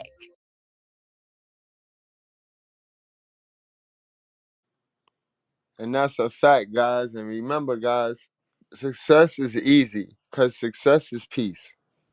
When you at peace, you're successful. You know what I mean? Success looks different for everybody. But one common denominator in success is peace, guys. Money buys peace, and peace buys happiness. You know what I mean? And it starts with telling the truth. You know, that's what we stand on over here. Telling the truth. You got to be truthful to yourself first before you start to be truthful to people on the outside. And then you'll be able to not let anybody tell you a lie, because you'll be in your truth. And this is for men and women. Start telling the truth more. Take more accountability, self-accountability. You know what I mean? That's how you going to heal. You know what I mean? Stop avoiding the part you played and why you feel how you feel. All right? Guys, again, limit the weed. You know what I mean, guys? Don't let the weed control you, guys. 'Cause a lot of y'all smoke because y'all be depressed. Y'all not smoking from a happy state and a happy, relaxed state. Because honestly, if you in a happy state, all you need is about 2 blunts and you out of there. Self-medicating. You know what I mean? You out of there. But y'all niggas be smoking 5 and 9 and 11 blunts, drinking like y'all niggas will drink the whole fifth. Like y'all, like come on, bro. And y'all burying that pain, y'all burying that hurt. You know what I mean? Stop chasing coochie, guys. Chase your purpose, yo. Stop chasing coochie. Chase your purpose. Ladies, don't listen to these wall hitting hood rat dummies, these old, you know what I mean, bottom feeding women. If you're going to listen to anybody, ladies, you're going to get to some Candace Owens. You're going to get to some Love Dorsey. Betsy not going to be no stranger, but you're going to listen to women like these. Women like these. You know what I mean? Don't listen to these women that be jumping in my comment section with their little desperado stories of how they did all this and that when they was the evilest motherfucking thing to this man, or they picked the nigga that they could control knowing he was a dummy. You know what I mean? Don't be like them. You know what I mean? Misery loves company. Like that's that's something I learned. Like the type of women you take advice from is huge because women that are miserable are gonna tell you, "Oh, men ain't ish. You're wasting your time. Oh, they ain't worth it." But that's a reflection of them. That's not you. Right. You know what I mean? Right, guys.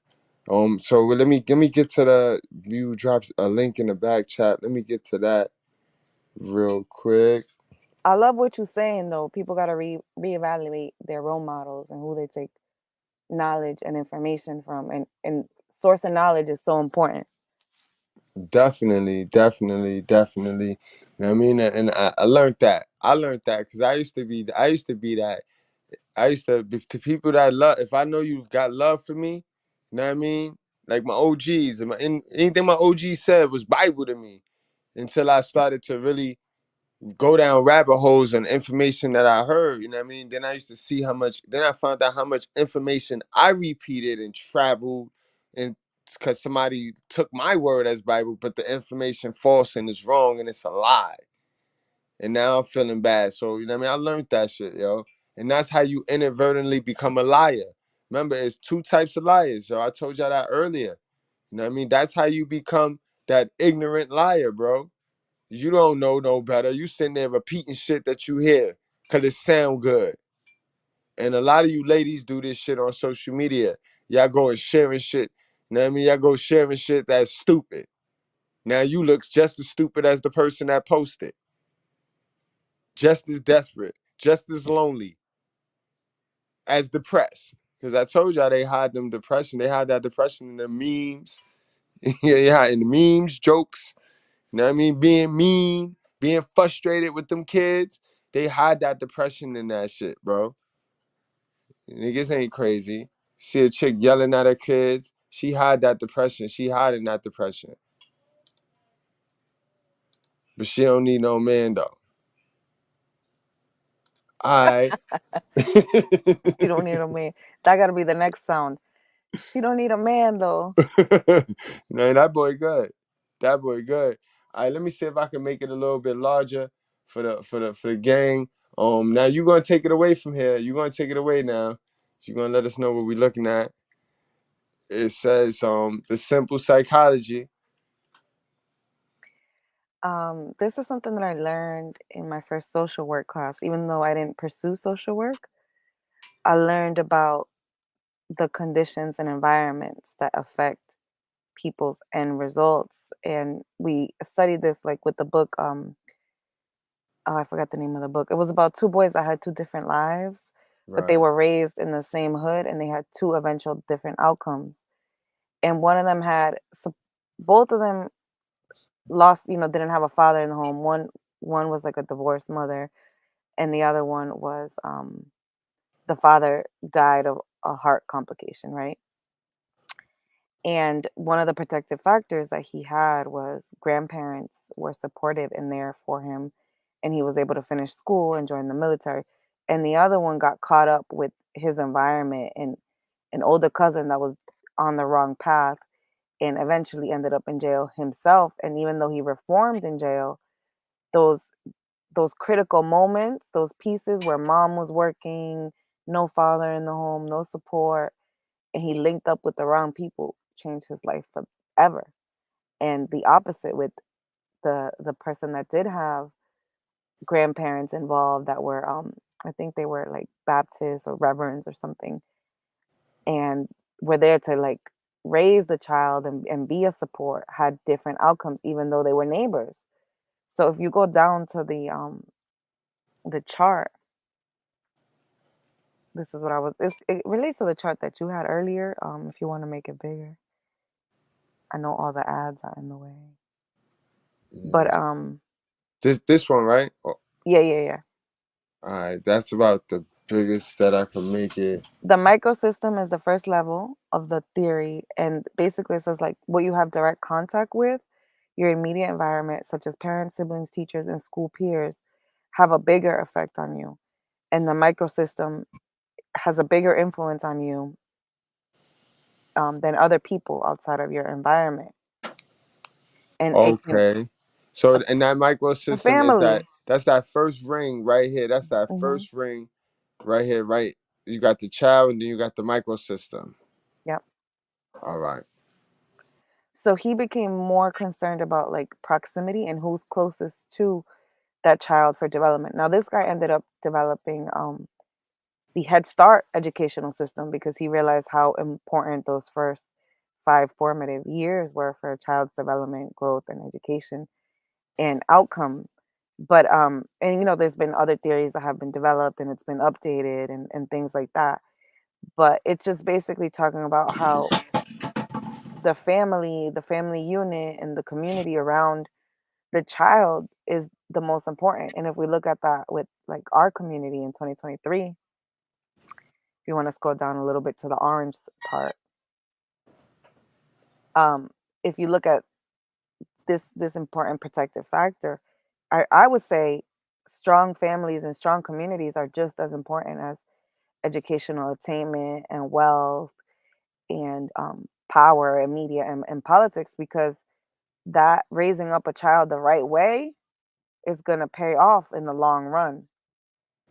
And this is why I'm such a big advocate of like strong families and communities, because it's not talked about as much in the media, right? But it has just as big of an impact as education, wealth attainment, self-development, and all of that. No doubt, no doubt. Betsy, we got questions and chat. If y'all got any questions, put your questions in the chat right quick. Just put the Q in front, and Betsy will try to answer them. Betsy, Tom Era says, ask her why black males aren't going into social work. I don't know that answer. It is not an easy field, I will say that, but would but more black men need to go into social work. Maybe I know that they are not paid the right way. And from my why I didn't go into social work was because I realized very quickly that people they had these social problems, but a lot of it came down from lack of support, lack of finances, lack of self-sustainability, lack of independence. And it all started off with the way they were raised or the environment that they were in. So I chose to go into education, knowing that education will have a greater and far larger impact on the future than trying to fix broken adults. I wanted to invest into children, then go back and try to fix broken adults. But we definitely need more black men in social work and in education. That's a fact. That's a fact. Think she covered that one right there for you guys. Think she covered that one. But you got any more? You got any more you want to say about the chart right here? This is interesting right here. This is interesting right here. I'm mad all these ads is all covering. I can't get a good screenshot on this. Can you click on the picture? Oh, we could click on the I think it'll take you to Pinterest. I don't know. hold on. Open image in new tab.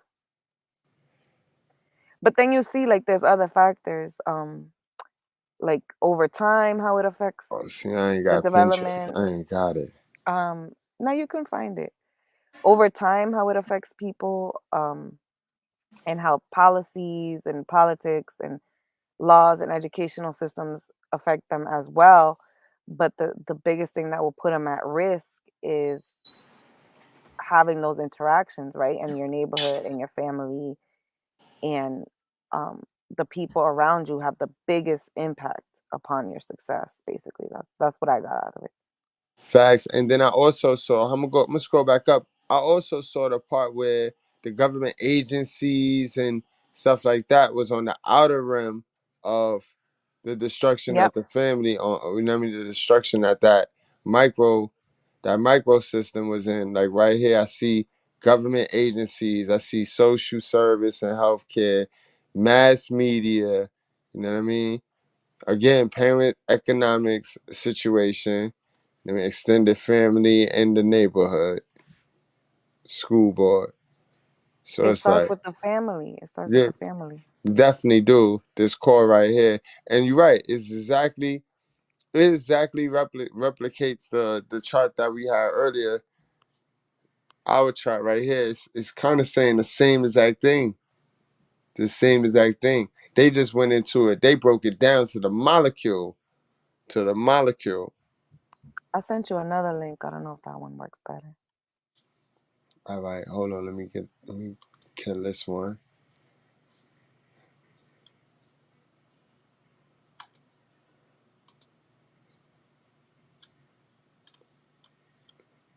All right, that one Yours we got. yours got social media, and what's interesting about that is that people are lonelier than ever now, the advent of social media, because they're staying home and they're on the gram, they're on TikTok all day, and they're not interacting. They're not in the church. The community church is empty. They not the parks is empty. They're not getting exercise, That's sunlight, a fact, though. none of that. Perfect.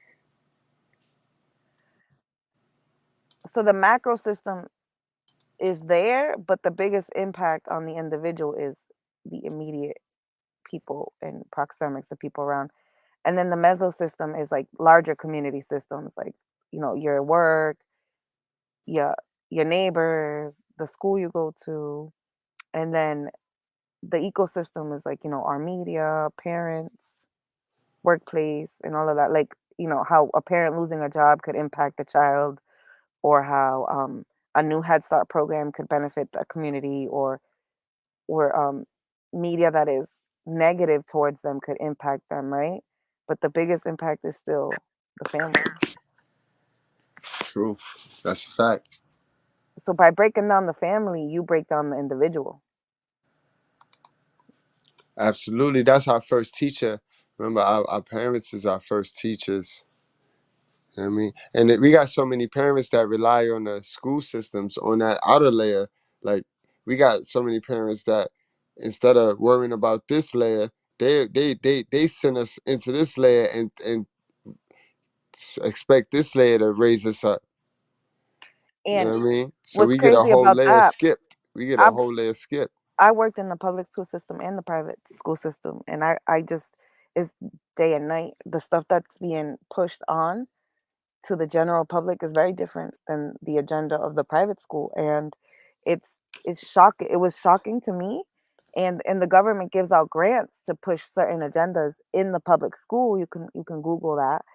I'm not going to go into the agendas, but there is an agenda that is being pushed on to these children, and whether it's rebellion or different values and morals, that's not being taught, and you're being taught a certain agenda that's going to make you compliant and make you a worker, versus in the private sector where they're taught like more independence and retaining values, and being self-sufficient.